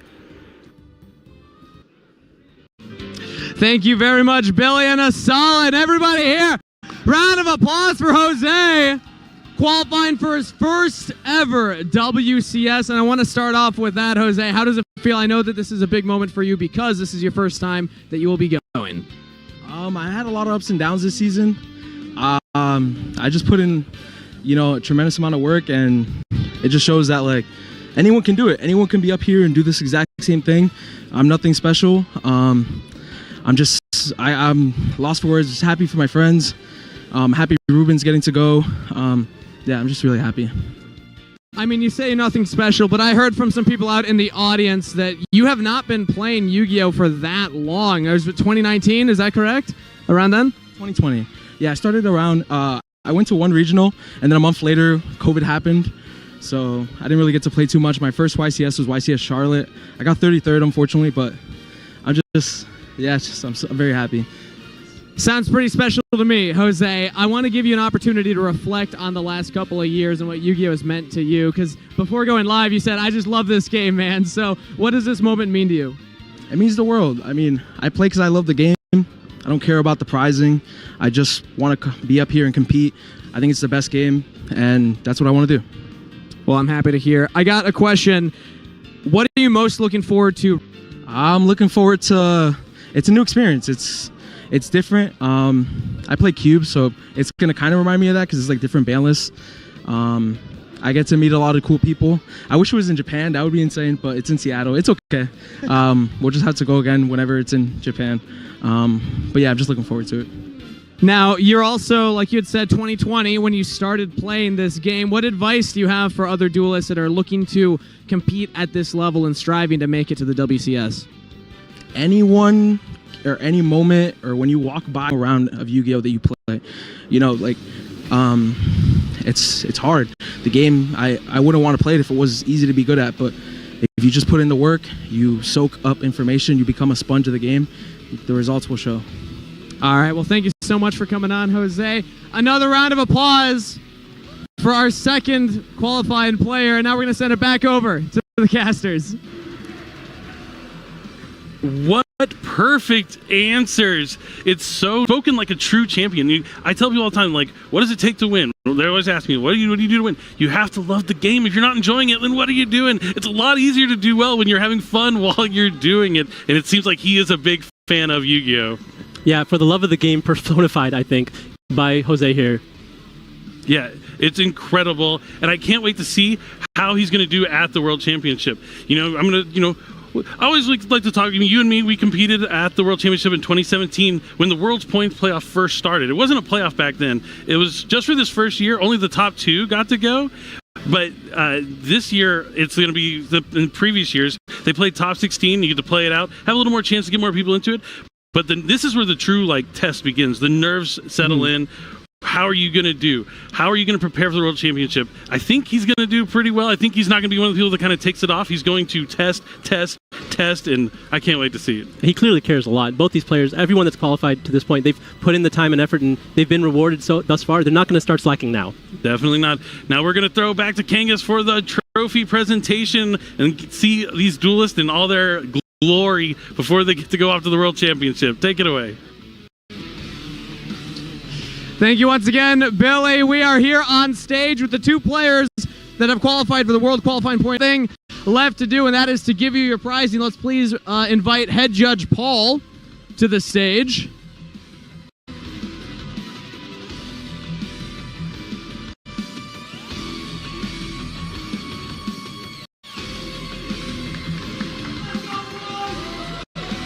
Thank you, Paul. One more round of applause for our 2 winners today. A reminder, we'll be back tomorrow for the WCQ, and we have more action ahead of us this entire weekend. But for now, everybody, warm welcome for your 2 representatives. The first 2 North American representatives for the Yu-Gi-Oh! TCG World Championship 2014.